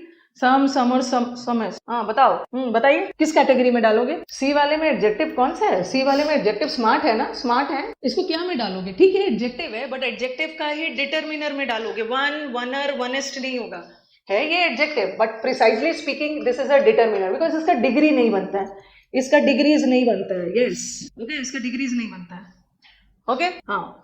और एक चीज और, फिर आपके दिमाग में क्वेश्चन आएगा, कुछ ऐसे वर्ब्स होते हैं ना, सॉरी कुछ ऐसे एडजेक्टिव्स होते हैं जैसे परफेक्ट, यूनिक, आइडियल, इसका भी डिग्री नहीं बनता है, ठीक है, इसका भी डिग्री नहीं बनता है, बट इसका मतलब ये नहीं है कि ये डिटर्मिनर है, ये डिटर्मिनर नहीं है। कुछ एडजेक्टिव्स होते हैं ना, परफेक्ट इज परफेक्ट, ना मोर परफेक्ट ना मोस्ट परफेक्ट, उसका डिग्रीज बनेगा ही नहीं, अपने आप में परफेक्ट है, उसकी तुलना किसी से नहीं हो रही है। यूनिक इज यूनिक, ना मोस्ट यूनिक ना मोर यूनिक, तो ये सब हम डिटेल में पढ़ेंगे, अभी हमें सुपरफिशियल एडजेक्टिव्स क्या होता है, बस अभी आपको जानने की जरूरत क्या है कि एडजेक्टिव्स होता क्या है, ठीक है, एडजेक्टिव्स होता क्या है, एडजेक्टिव का यूज कहाँ होता है, नाउन के पहले भी यूज हो सकता है, नाउन के बाद भी हो सकता है। एडजेक्टिव और डिटर्मिनर में डिफरेंस क्या है, डिटर्मिनर का डिग्रीज नहीं बनता है, एडजेक्टिव का बनता है, बस इतना अभी जानो, काम हो जाएगा। प्रेपोजिशंस आर रिलेटिंग वर्ड्स, वो रिलेट करता है, और ये इसका नाम ही है प्री प्लस पोजिशन, कल भी बताया। प्री का मतलब क्या है, प्री का मतलब है पहले, और पोजीशन का मतलब स्थान। बस याद रखो कि प्रेपोजिशन किसके पहले आता है, सॉरी प्रेपोजिशन हाँ किसके पहले आता है, नाउन या प्रोनाउन से पहले, नाउन या प्रोनाउन से पहले प्रेपोजिशन आता है, इसका स्थान नाउन या प्रोनाउन के पहले होता है। बट प्रेपोजिशन में सिर्फ इतनी बातें ही सीखने को नहीं है, सीखने को और बहुत कुछ है, वो सब हम चैप्टर्स में पढ़ेंगे। अभी बस देखो प्रेपोजिशन होता क्या है, प्रेपोजिशन रिलेशन बताता है, और किसके पहले यूज होता है, नाउन या प्रोनाउन से पहले, ठीक है। अब बताओ यहाँ पे the book is on the table, यहाँ पे ऑन क्या है, सबसे पहले ये प्रेपोजिशन क्यों है, what is the book is on the table, पहले तो ये प्रेपोजिशन है, क्यों प्रेपोजिशन है, किसके पहले लगा है, टेबल के पहले, टेबल नाउन है, टेबल नाउन है और प्रेपोजिशन नाउन से पहले लगता है। ये देखो इन प्रेपोजिशन है, किसके पहले लगा है, रूम के लिए, रूम एक स्थान है, द लगा है, room noun. He ran across the field, वो फील्ड के एक साइड से दूसरे साइड दौड़ा, ये फील्ड क्या है, नाउन, नाउन के पहले अक्रॉस लगा है, प्रेपोजिशन है। प्रेपोजिशन का स्थान किसके पहले होता है, नाउन या प्रोनाउन से पहले। ही arrived in the morning, morning के पहले लगा है, प्रेपोजिशन है। रोड के पहले लगा है, अलोंग इज अ प्रेपोजिशन। जैसे मैंने ये लिख दिया, he said to me, he said to me, ये मी क्या है, मी प्रोनाउन है, ठीक है, मी इज अ प्रोनाउन, और ये प्रेपोजिशन है। हमारा जो प्रेपोजिशन है वो नाउन के पहले तो लगता है, साथ में प्रोनाउन के पहले भी लग सकता है, ठीक है। अभी बस इतना जानने की जरूरत है, ओके। नेक्स्ट वाला सेंटेंस देखो, अब तो शुरू होगा। द क्या है, द आर्टिकल है, आर्टिकल के साथ नाउन हो, ओके। अब आ जाओ कंजंक्शन। कंजंक्शंस आर क्या है, conjunctions are joining words. Conjunction का काम क्या होता है, जोड़ने का काम। और फिर आपके दिमाग में आएगा कि कंजंक्शन किसको जोड़ता है, कंजंक्शंस। कंजंक्शन क्या होता है, कंजंक्शंस आर जॉइनिंग वर्ड्स। फिर आपके दिमाग में आएगा कि ये किसको जोड़ता है, तो कंजंक्शन वर्ड को भी जोड़ता है, फ्रेज को भी जोड़ता है, क्लॉज को भी जोड़ता है, और सेंटेंस को भी जोड़ता है। फिर आपके दिमाग में, इसीलिए मैंने कल मैंने टॉपिक को स्टार्ट ही किया था फ्रेज, क्लॉज और सेंटेंसेस से, क्योंकि अगर मैं नहीं बताती ना फिर आपको समझ में नहीं आता। चलो एक बार रिवाइज कर लो, बताओ एक बार बताओ कि ये फ्रेज किसे बोलते हैं, फ्रेज किसको बोलते हैं, फ्रेज कल ही बताया था। Phrase is a group of words, phrase is a group of words, phrase जिसके पास सब्जेक्ट वर्ब का कॉम्बिनेशन नहीं होता है।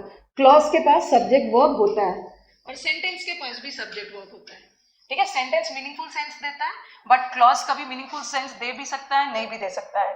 इंडिपेंडेंट वाला मीनिंगफुल सेंस देगा, डिपेंडेंट वाला नहीं देगा, okay yes. Ram and Mohan will complete the work.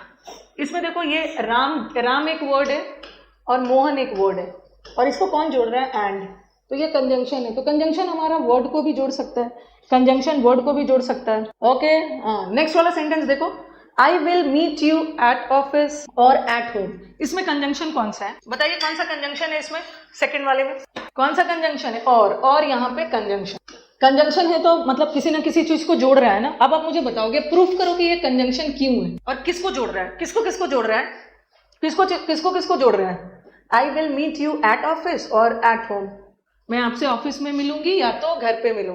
किसको जोड़ रहा है, किसको मयंक ऑफिस को नहीं जोड़ रहा है, एट ऑफिस। यहाँ पे ऑफिस की बात नहीं हो रही है, ऑफिस में या घर पर, एट ऑफिस और एट होम को जोड़ रहा है, इन दोनों का। और ये दोनों क्या है, ये दोनों फ्रेज है। फ्रेज होता है ना, वर्ड्स या वर्ड, ये दोनों फ्रेज है। और ये कौन सा फ्रेज है, दोनों फ्रेज है। कंजंक्शन तो फ्रेज को भी जोड़ता है ना, तो यहाँ पे जो और है दो फ्रेज को जोड़ रहा है, ठीक है। फ्रेज को वर्ड, वो ऑफिस और होम को नहीं जोड़ रहा है। अगर मैं लिखती ना माई ऑफिस, ऐसा लिखती मैं, my office and home, my office and home एक जगह पे, तो यहाँ पे जो एंड है वो किसको जोड़ रहा है, ऑफिस को और होम को। ऑफिस एक वर्ड है और होम एक वर्ड है, मेरा घर और मेरा ऑफिस एक ही जगह पे।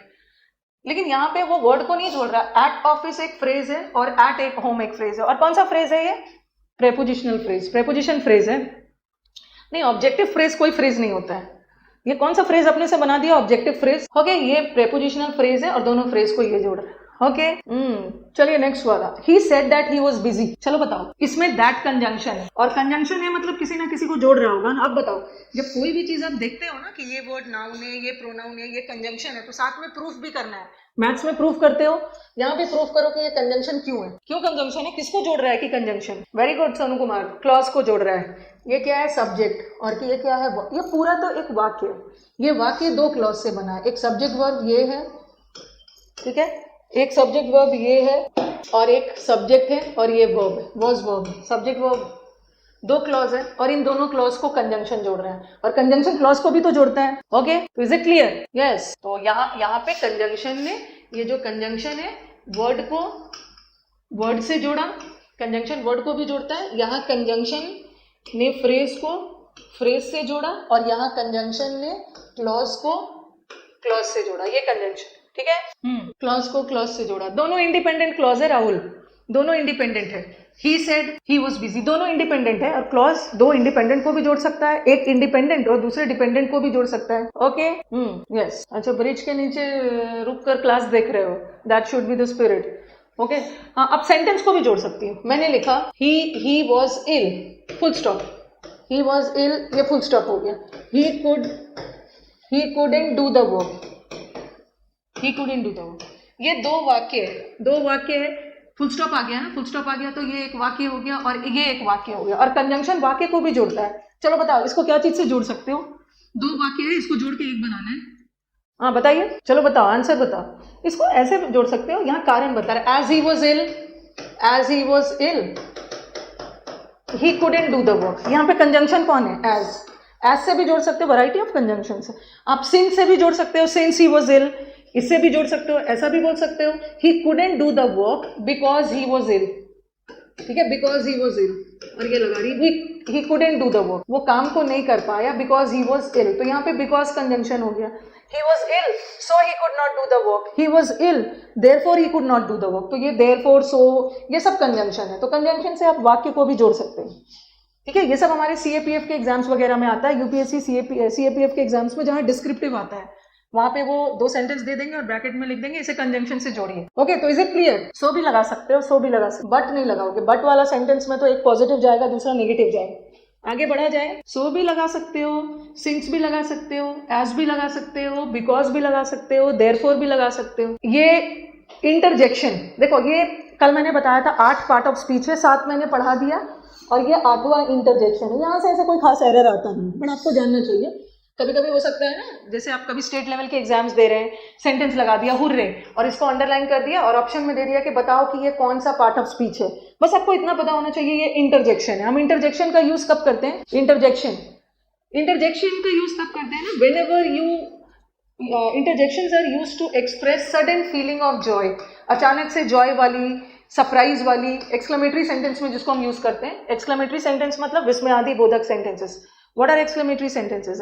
Exclamatory sentences are the sentences where you express a sudden feeling of joy, sudden feeling, surprise, oh my god, okay, bravo, hooray, we have won the match। तो ये interjection है, bravo, शाबाशी देने के लिए। The players have done well. Alas, alas दुख में use करते हैं, सडन फीलिंग। जैसे मैंने लिखा आ वर्ड कब यूज करते हैं? ये भी दुखी में, अल्लाह आई एम रूइंड, मैं तो बर्बाद हो गया। तो ये सब आपके इंटरजेक्शन। अरे दादा भी यूज करते हैं, बाप रे, अरे दादा। बंगाली में यूज करते हैं ना उड़ी बाबा। हम हमारे इंडिया में इतने सारे इंटरजेक्शन बने हुए हैं ना, इंग्लिश से भी खूबसूरत डिफरेंट लैंग्वेजेस में बने हैं। Wow, yes. Interjection is just like an ornament which is used to make a sentence alive. But ornament is not part of speech. Okay, precisely speaking, Ravi, ornament figure of speech काम करता है। Ornament मतलब गहने से हम अपने वाक्य को क्या चीज से सजाते हैं? फिगर ऑफ स्पीच से, जिसमें हम पढ़ते हैं सिमिली, मेटाफर, ये सब फिगर ऑफ स्पीच है जिससे हम अपने वाक्य को सजाते हैं। सबसे बड़ा कंजंक्शन और प्रेपोजिशन बच्चों के लिए कंफ्यूजन क्रिएट करते हैं। ऐसे तो बोलना इजी होता है कि मैम क्या कंफ्यूजन करता है, दोनों का डेफिनेशन अलग है। कंजंक्शंस आर जॉइनिंग वर्ड्स और prepositions are relating words. Definition में तो ये बोलने में अच्छा लगता है कि दोनों तो बिल्कुल अलग है, ज्वाइन करना और संबंध बताना, दोनों में बहुत डिफरेंस है। बट टेक्निकली स्पीकिंग कंफ्यूजन करता है। ओके, कभी कभी आपको एक सिंगल वर्ड कभी कभी प्रेपोजिशन का भी काम कर जाता है और एक सिंगल वर्ड कभी कभी कंजंक्शन का भी काम कर जाता है। बस याद रखो कि कंजंक्शन सबसे वफादार टॉपिक है। ये वर्ड को वर्ड से जोड़ेगा, क्लॉज को क्लॉज से जोड़ेगा, सेंटेंस को सेंटेंस से जोड़ेगा और फ्रेज को फ्रेज से जोड़ेगा। और ये सबसे गद्दार टॉपिक है। Preposition is a very faithless topic. Okay, सबसे गद्दार है और गद्दारी करता है, लेकिन एरर इसी से ज्यादा बनता है। जो लोग गद्दार होते हैं ना, उसका लाइफ बहुत हैपनिंग होता है, उसके लाइफ में मटेरियल ज्यादा होते हैं, वहां से एरर ज्यादा बनेगी। ओके, तो प्रेपोजिशन से बहुत सारा एरर बनता है। अब कंफ्यूजन एरिया कहाँ है? जैसे मैंने आपको लिखा, चलो इसको छोड़, ये since, what is this? If I write this word since and I tell you कि इसका पार्ट ऑफ स्पीच बताओ, ये क्या है? इसका पार्ट ऑफ स्पीच क्या है? Yes, Abhi has given the correct answer. Since can act as a preposition also और since can act as a conjunction also. ये तो डिपेंड करता है ना, कोई भी वर्ड का पार्ट ऑफ स्पीच क्या है। ये तो कोई आपसे पूछे ना कि सिंस क्या है, तो आपको उसको बोलना सेंटेंस बनाओ, तब मैं बताऊंगा। क्योंकि कोई भी सेंटेंस का पार्ट ऑफ स्पीच क्या होता है ना, वो देखकर बताना है कि सेंटेंस में वो किस तरह से यूज है। उसके यूसेज को देख के तब डिसाइड करना है कि वो प्रेपोजिशन है कि कंजंक्शन। ये देखो, मैंने लिखा he has been absent since Monday, और फिर मैंने लिखा since he was absent he couldn't complete the work. Okay, now tell me, यहाँ का सिंस और यहाँ के सिंस में क्या डिफरेंस है? बताओ। हाँ, चलो बताओ आप कि पहला वाला सिंस क्या है और नीचे वाला सेकेंड वाला सिंस क्या है। बच्चे हमारे करेक्ट आंसर दे रहे हैं कि पहला वाला सिंस प्रेपोजिशन है और यहाँ का सिंस टाइम बता रहा है ना, मंडे से एब्सेंट है, ये प्रेपोजिशन है। और यहाँ का सिंस का मतलब क्या निकल रहा है? चूंकि here since in the second sentence is denoting reason, कारण बता रहा है। चूंकि वो एब्सेंट है इसलिए वो अपना काम नहीं कर पा रहा। ठीक है, अब मुझे बताओ कि सेकेंड वाला सिंस कंजंक्शन क्यों है? प्रूफ करो कि ये कंजंक्शन है। क्यों है? नीचे वाला कंजंक्शन है प्रवीण, बट क्यों? प्रूफ करिए कि नीचे वाला सिंस कंजंक्शन क्यों है। यस, नीचे वाला कंजंक्शन क्यों है? अच्छा, नीचे वाले सेंटेंस में कितना क्लॉज है जरा बताना। नीचे वाले सेंटेंस में कितना क्लॉज है? ये नहीं बोलना है it is joining two sentences, नहीं, सेंटेंस तो पूरा एक ही है, it's joining two clauses. Two sentence नहीं, एक ही सेंटेंस है पूरा, दो सेंटेंस नहीं है। बड़ी सेंटेंस में दो क्लॉज है, एक ही हमारा सब्जेक्ट है और वॉज वर्ब है, और सब्जेक्ट वर्ब मिलके क्या बना रहा है? क्लोज। फिर देखो, ही सब्जेक्ट है, कुडंट कंप्लीट वर्ब है, और सब्जेक्ट वर्ब मिलके क्या बना रहा है? क्लॉज। इस वाक्य में वाक्य तो एक ही है, we have a single sentence, but in a single sentence we have two clauses. और ये जो सिंस है दोनों क्लॉज को जोड़ रहा है और दो क्लॉज को जोड़ रहा है। It's very faithful. Since conjunction same part of speech को जोड़ता है, क्लॉज को क्लॉज से जोड़ रहा है, तो since over here is a conjunction. क्या फर्स्ट वाला में फर्स्ट सेंटेंस में कोई भी चीज जुड़ रहा है? फर्स्ट वाला में कोई भी चीज जुड़ रहा है फर्स्ट सेंटेंस में? यहाँ पे कितना क्लॉज है? यहाँ तो एक ही क्लॉज है ना, यहाँ तो एक ही क्लॉज है, सब्जेक्ट और वर्ब, तो यहाँ तो एक ही क्लॉज है। और यहाँ सिंस किसी को नहीं जोड़ रहा है, जोड़ने का काम सिंस कर ही नहीं रहा है, इसका मतलब है since over here is a preposition. Okay, only one clause, only one. अब आप मुझे आइडेंटिफाई करके बताओ, आप मुझे आइडेंटिफाई करोगे कि ये यहाँ भी आफ्टर है, यहाँ भी आफ्टर है। पहला वाला आफ्टर कंजंक्शन है कि प्रीपोजिशन? पहला वाला में क्या है कि लिए सब्जेक्ट के साथ साथ वर्ब भी तो चाहिए, बट यहाँ पे क्लॉज है ही नहीं। चलो अगर मैं इसको सब्जेक्ट मान भी लेती हूँ ये सब्जेक्ट तब होता है ना जब इसके बगल में कोई वर्ब आता है, बट कैट के बाद तो कोई वर्ब आ ही नहीं रहा, मतलब यहाँ पे क्लॉज कोई है ही नहीं, एक ही क्लॉज है। और कंजंक्शन एक क्लॉज को थोड़ी जोड़ेगा, दो को जोड़ेगा। इसका मतलब है कि यहाँ पे आफ्टर प्रेपोजिशन, यहाँ पे आफ्टर कोई चीज को जोड़ ही नहीं रहा, प्रेपोजिशन। सेकेंड वाला देखो, सेकेंड वाला, he came after I had left, जब मैं चला गया तब वो आया। Subject plus verb, subject verb मिलके एक क्लॉज, सब्जेक्ट और वर्ब मिलके एक क्लॉज। यहाँ पे दो क्लॉज आ गया, और दोनों क्लॉज कंजंक्शन, सबसे वफादार टॉपिक दो क्लॉज को जोड़ेगा, तो यहाँ पर conjunction, conjunction, very good, conjunction है, conjunction. I have not met him since Monday, मैं मंडे से उससे नहीं मिला। यहाँ पे बताओ, यहाँ पे सिंस क्या है, कितना क्लॉज है, एक ही क्लॉज है ना, सब्जेक्ट प्लस वर्ब, एक ही क्लॉज है। कंजंक्शन होता तो दो क्लॉज से जोड़ता, यहाँ तो एक ही क्लॉज है, तो since over here is a preposition. और यहाँ पे देखो, I have not met him since he left, जब से वो गया है तब से अब तक मैं उससे नहीं मिला। ये हमारा सब्जेक्ट है और ये वर्ब है, सब्जेक्ट वर्ब मिलके क्लॉज, सब्जेक्ट वर्ब मिलके क्लॉज, और दोनों क्लॉज को सिंस जोड़ रहा है, तो since over here is a conjunction, conjunction. He died for his country, वो अपने कंट्री के लिए मर मिटा। ये क्या है, कितना क्लॉज है, ही है सब्जेक्ट, ये है वर्ब, एक ही क्लॉज है, इसका मतलब है प्रेपोजिशन है, कुछ भी नहीं जुड़ रहा है। अब ये देखो, ही कुड नॉट कम, कभी कभी फॉर कारण भी बताता है, यहाँ पे फॉर कारण बता रहा है बिकॉज के सेंस में, तो यहाँ पे ही सब्जेक्ट है, ये वर्ब है, फिर सब्जेक्ट है, वर्ब है, दो क्लॉज है, और दोनों क्लॉज को कंजंक्शन जोड़ रहे हैं। तो आप मुझे बताओ, is it clear? If in a sentence, now you'll be able to decide now whether a particular word is a conjunction or a preposition, because in a sentence a single word can act as a preposition also, it can act as a conjunction also, depending upon its usage. ठीक है, एक single word conjunction भी हो सकता है, preposition भी हो सकता है, वो तो आपको देखना है कि सेंटेंस में किस तरह से यूज है। आप तो पता कर लोगे ना, बिकॉज भी लगा दोगे, रोहित गलत नहीं है, बट फॉर भी है तो गलत नहीं है, वो भी सही है। Okay, should we move ahead, next slide पे चलें। बताइए मीनू, क्लॉज में क्या डाउट है, बताइए। क्लॉज सेंटेंस के छोटे पार्ट को ही क्लॉज बोलते हैं, बताइए एक बार मुझे, बताइए तो क्लॉज में क्या डाउट। जैसे ही सेड है ना, इसको क्लॉज नहीं मानोगे, क्योंकि ये तो फुल स्टॉप से खत्म हो गया, ये तो फुल स्टॉप से खत्म हो गया, ये पूरा वाक्य है। अगर आगे कुछ रहे ना, ही सेड दैट ही वुड कम, हाँ कहाँ चला गया, ही सेड दैट, एक मिनट अभी आपको बताती हूँ। आई थिंक मीनू, जहां तक आप बता नहीं रहे हो, लेकिन जहां तक मुझे लग रहा है, ही सेड को क्लॉज नहीं मानोगे, ठीक है। ही सेड एक वाक्य है, इसको क्लॉज तब मानोगे ना जब आगे कुछ और हो। ही सेड दैट ही वुड कम, क्योंकि क्लॉज सेंटेंस का ही हिस्सा होता है, ये तो फुल स्टॉप आ गया, ये तो पूरा एक सेंटेंस। अब ये क्लॉज मानोगे, यहाँ क्लॉज मानोगे, सब्जेक्ट वर्ब, यहाँ भी एक क्लॉज है, सब्जेक्ट वर्ब, और ये कंजंक्शन, प्रेपोजिशन और एडवर्ब। अभी मैंने आपको बताया था कि कभी कभी व्हेन का जवाब, व्हेन मतलब टाइम, व्हेन क्या बता रहा, व्हेन मतलब कब, टाइम, और टाइम बताने के लिए हम प्रेपोजिशन का भी यूज करते हैं, और टाइम बताने के लिए हम एडवर्ब का भी यूज करते हैं। इसको ध्यान से सुनोगे, ये बहुत बड़ा कंफ्यूजन वाला एरिया है, ये कंफ्यूजन वाला एरिया। अभी अपने कमेंट्स वगैरह बंद रखो, क्योंकि प्रेपोजिशन का ही एक टाइप होता है प्रेपोजिशन ऑफ टाइम, एक होता है प्रेपोजिशन ऑफ टाइम और एक होता है एडवर्ब ऑफ टाइम। टाइम बताने वाला word in a sentence can act as an adverb also, और टाइम बताने वाला word in a sentence can act as a preposition also। ठीक है, बच्चों का कंफ्यूजन है कि मैम कभी कभी प्रेपोजिशन लगता है कि प्रेपोजिशन है बट वो एडवर्ब होता है, तो ये कंफ्यूजन वाला एरिया है। समटाइम्स प्लेस बताने वाला वर्ड एडवर्ब का भी काम कर जाता है, और समटाइम्स प्लेस बताने वाला वर्ड प्रेपोजिशन का भी काम करता है। यहाँ पे कंफ्यूजन है, ओके, यहाँ पे हमारा कंफ्यूजन है, तो बस को ध्यान से सुनना है। टाइम बताने वाला वर्ड प्रेपोजिशन भी हो सकता है, एडवर्ब भी।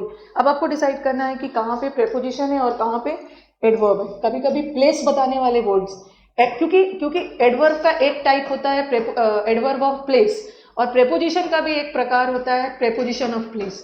तो हाउ टू आइडेंटिफाई कि कौन प्लेस प्रेपोजिशन है और कौन सा प्लेस एडवर्ब है। ओके, चलो अब मैं इसको रब करती हूँ। अब आप लोग मुझे बताओ, इन मैंने यहाँ भी लगाया और इन मैंने यहाँ भी लगाया। पहला वाला इन क्या है? पहला वाला in, the students are sitting in the room. बताइए पहला वाला इन क्या है? थोड़ा यूट्यूब कमेंट्स भी देख लो भाई, किसी का कमेंट अभी यूट्यूब पे नहीं देख रही, सिर्फ पढ़ने पे ध्यान लगाओ। पहला वाला इन क्या है? पहला वाला इन इज अ प्रेपोजिशन। दूसरा वाला इन बता रही हूँ, दूसरा वाला इन इज एन एडवर्ब, बताती हूँ। फिर क्यों बता रही हूँ? दूसरा वाला, ये वाला डाउन इज अ प्रेपोजिशन और ये वाला डाउन इज एन एडवर्ब। फिर ये वाला ऑफ इज अ एडवर्ब और ये वाला off is a preposition. But how and why? अब हम देखते हैं क्यों और कैसे। ठीक है, इन द रूम क्या बता रहा है? He was sitting in the room, he was sitting in the room. Room क्या बता रहा है? एक प्लेस बता रहा है, प्लेस बता रहा है। और प्लेस बताने वाला वर्ड प्रेपोजिशन भी हो सकता है और प्लेस बताने वाला वर्ड एडवर्ब भी हो सकता है, एडवर्ब भी हो सकता है। ध्यान से सुनोगे। The plane took off, adverb है, ये एडवर्ब है, कोई मिस्टेक नहीं है, 5th में सही है, प्लेन टेक ऑफ कर गया। पहला वाला सेंटेंस देखो, पहला एक छोटा सा, जब भी दिक्कत होने लगे ना तो एक छोटा सा, वैसे इंग्लिश में ट्रिक नहीं होता, छोटा सा ट्रिक लगा सकते हो। अगर ये इन किसी नाउन से पहले लगा है, ये अकेला इन किसी नाउन से पहले लगा है तो वो प्रेपोजिशन है। रूम नाउन है, नाउन से पहले लगा है वो प्रेपोजिशन। रूम को मैंने नाउन क्यों माना? इसके साथ द आर्टिकल लगा है और आर्टिकल तो नाउन के साथ लगता है, आर्टिकल नाउन के साथ ही लगता है।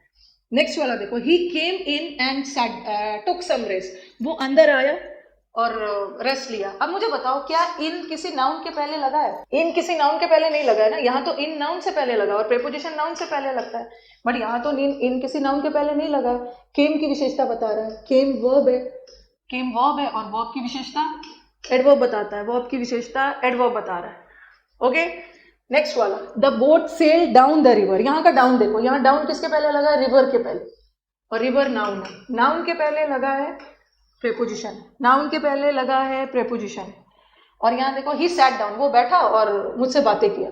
यहाँ तो डाउन नाउन के पहले नहीं लगा है ना, कोई भी नाउन के पहले नहीं लगा, इसका मतलब ये प्रेपोजिशन नहीं है, प्रेपोजिशन नहीं है, एडवर्ब है, एडवर्ब एडवर्ब एडवर्ब। नेक्स्ट देखो, the plane took off, plane take off किया, उड़ा। ये जो ऑफ है किसी नाउन के पहले नहीं लगा है, टुक की विशेषता बता रहा है, टुक वर्ब है और वर्ब की विशेषता ऑफ। बट यहाँ देखो, ही स्विच्ड ऑफ द फैंस, उसने क्या चीज को ऑफ किया? फैंस को किया, फैन को। और फैन नाउन है, नाउन के पहले प्रेपोजिशन, और प्रेपोजिशन हमेशा अपने साथ एक ऑब्जेक्ट लेगा। देखो, एक ऑब्जेक्ट ले रहा है, यहाँ भी प्रेपोजिशन एक ऑब्जेक्ट ले रहा है, नाउन या प्रोनाउन के रूप में, यहाँ भी ऑब्जेक्ट ले रहा है। तो एक बार मुझे बताइए, अभी तो इसमें बहुत सारी कहानी बची हुई है, बहुत सारी कहानी बची हुई है। याद रखना है कि नाउन से पहले इन आ गया, नाउन से पहले इन आ गया, वहां का इन प्रेपोजिशन है। अगर नाउन से पहले नहीं है उसको एडवर्ब मान लो। ओके, सही है, ये आगे बढ़े, अभी इसमें बहुत सारी और भी कहानी छिपी हुई है। क्लियर है? क्लियर है, आगे बढ़ा जाए। अब देखो यहाँ कहानी और क्या बची हुई। एक होता है प्रेपोजिशन, एक होता है प्रेपोजिशन और एक होता है प्रेपोजिशनल फ्रेज। कहीं भी पढ़ रहे हो ना तो कहीं कभी कभी आपको टीचर्स, एक मिनट, कभी कभी आपको टीचर्स ना ये पूरे को घेर, अब जो मैं बोल रही हूँ ध्यान से सुनना। अगर आप अकेला पूछोगे ना कि इन क्या है, अकेला इन प्रेपोजिशन है, अकेला इन प्रेपोजिशन।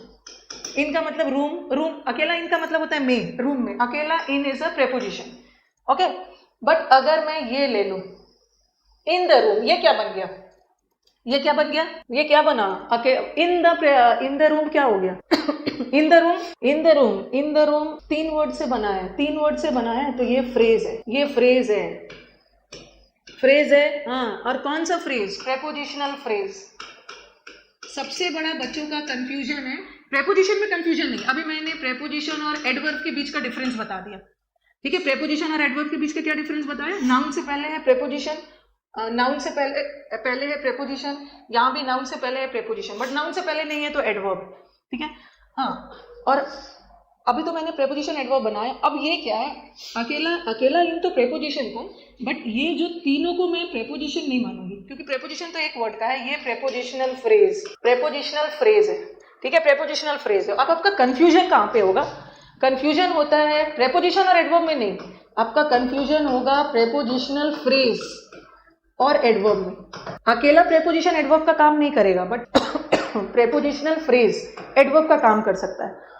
अब आप बोलोगे कि मैम, हाँ, इन द रूम, ध्यान से सुनो, इन द रूम को कई बुक्स में, इंटरनेट कहीं भी पढ़ोगे, इन द रूम को कई बार वो अकेला इन को नहीं, पूरे इन द रूम को वो एडवर्ब भी बताएंगे, एडवर्ब भी बताएंगे। अब मुझे बताओ कि इन द रूम को एडवर्ब क्यों माना मैंने? अकेला इन प्रेपोजिशन था, ठीक है? अकेला इन प्रेपोजिशन था, बट इन द रूम को हम एडवर्ब भी मान सकते हैं। पूरा prepositional phrase adverb, preposition adverb का काम नहीं करेगा, बट प्रेपोजिशनल फ्रेज एडवर्ब का काम करेगा। अब मुझे बताओ कि मैंने इसको एडवर्ब क्यों माना है? ये प्रेपोजिशनल फ्रेज ही है, और प्रेपोजिशनल फ्रेज एडवर्ब का काम भी कर सकता है। पहले मुझे बताओ कि इसको मैंने एडवर्ब क्यों माना, क्यों माना?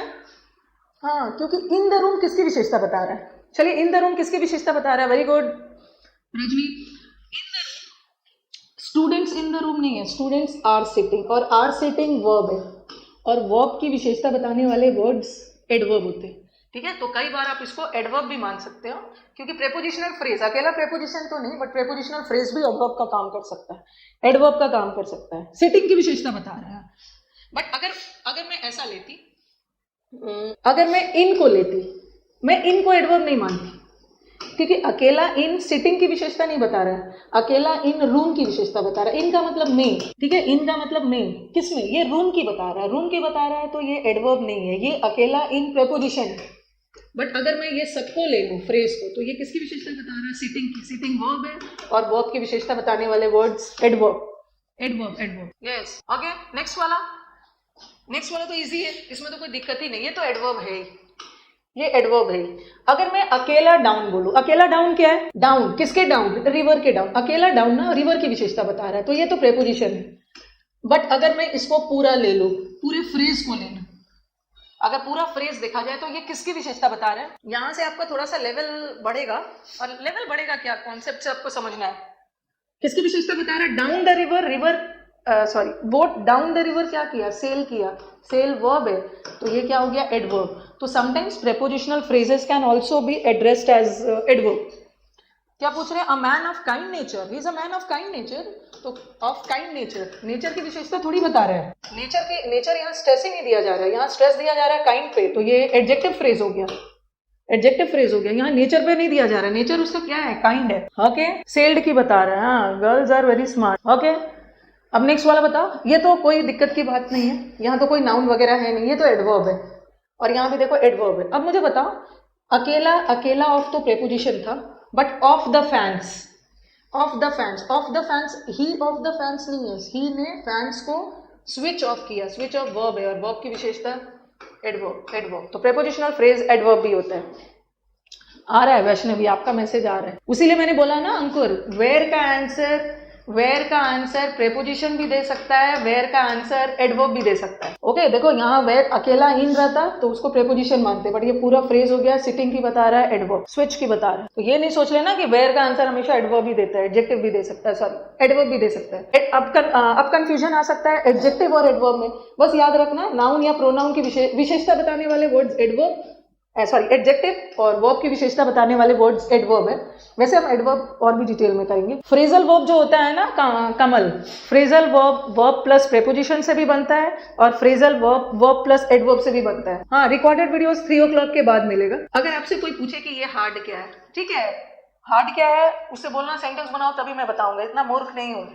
ये हार्ड एडजेक्टिव भी हो सकता है, ये हार्ड एडवर्ब भी हो सकता है, दोनों का काम कर सकता है। अगेन मैंने बोला कि English very beautiful language, it's not like maths and all, 2+2 maths में तो हमेशा 4 होता है, बट इंग्लिश में कब 2+2 22 हो जाए ना, आपको नहीं पता चलेगा। यहाँ भी हार्ड है। अब बताओ ये हार्ड किस वर्ड को डिस्क्राइब कर रहा है। No Sheetal, you won't be confuse, अभी तो आप बेसिक कर रहे हो। पीडीएफ भी वही देखती हूँ, पीडीएफ आज डालती हूँ, चेक कर लेना। How to watch recorded videos, on करके वॉच करना है, ये सब मैं ही बताऊंगी। You people are so techno savvy, ये सब पता है आपको, टेक्नोलॉजी मैं आपसे सीखती हूँ।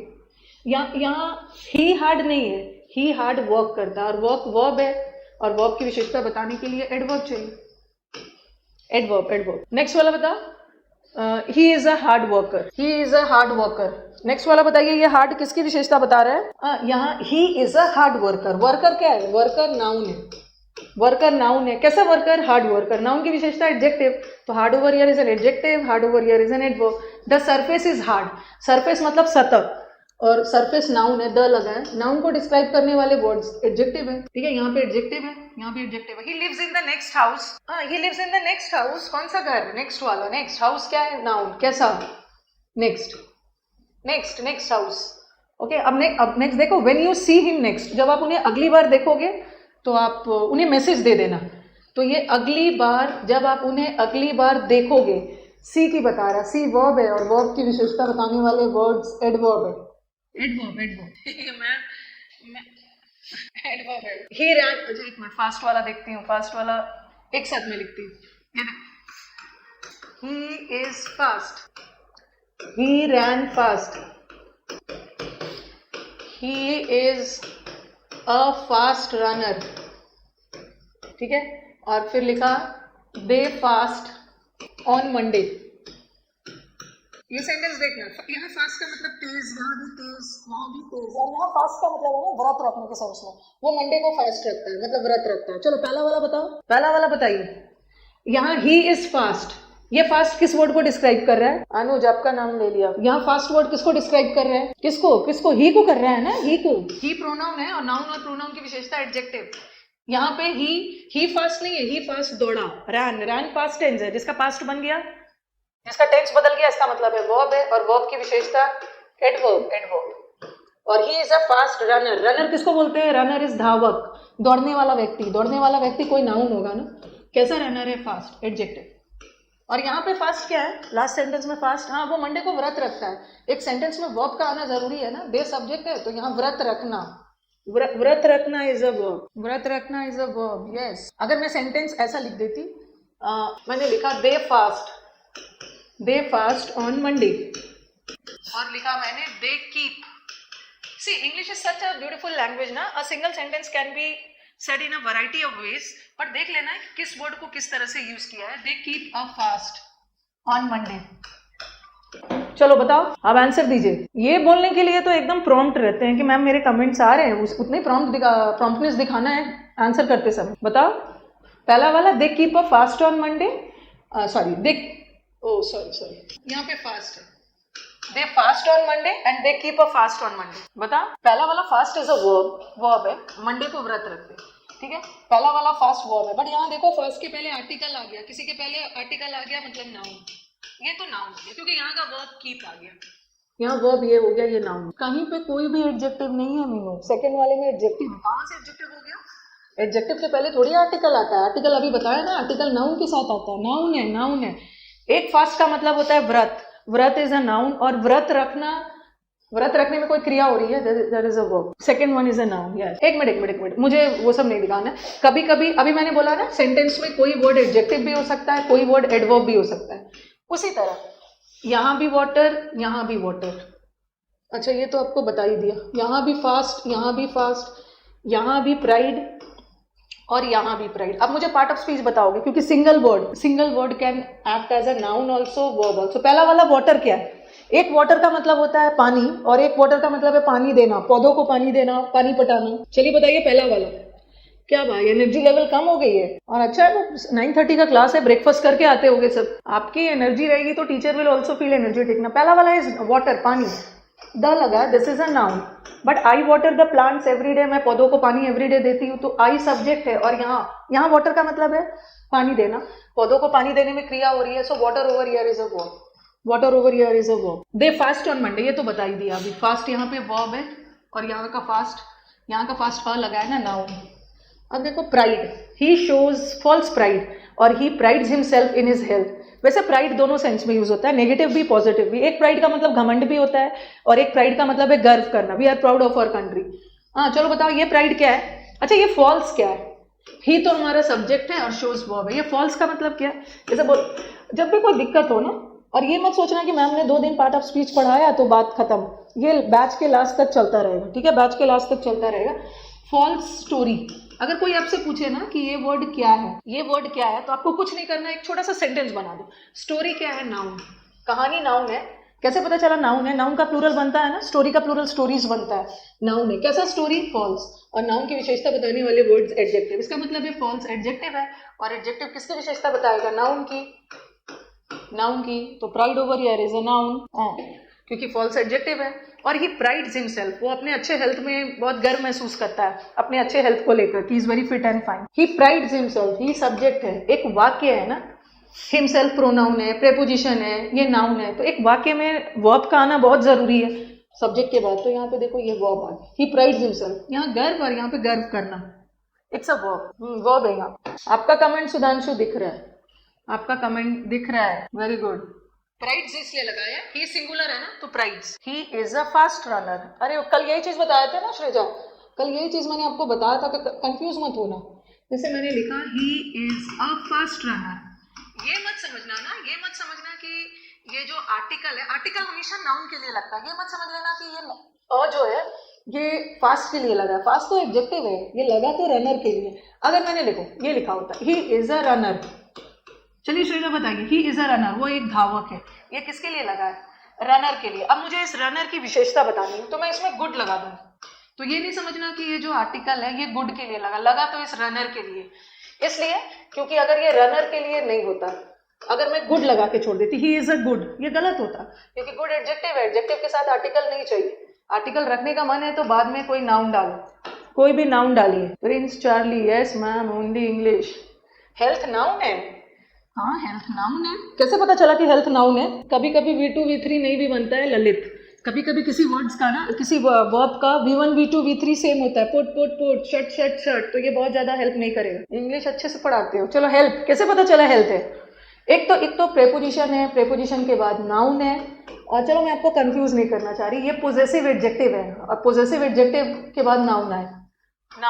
He is a very good runner. चलो पूछ रहे हो तो मैं बता दे रही हूँ, बट ये सब मैं आपको डिटेल में पढ़ाऊंगी। उन्होंने पूछा ही is a very good runner.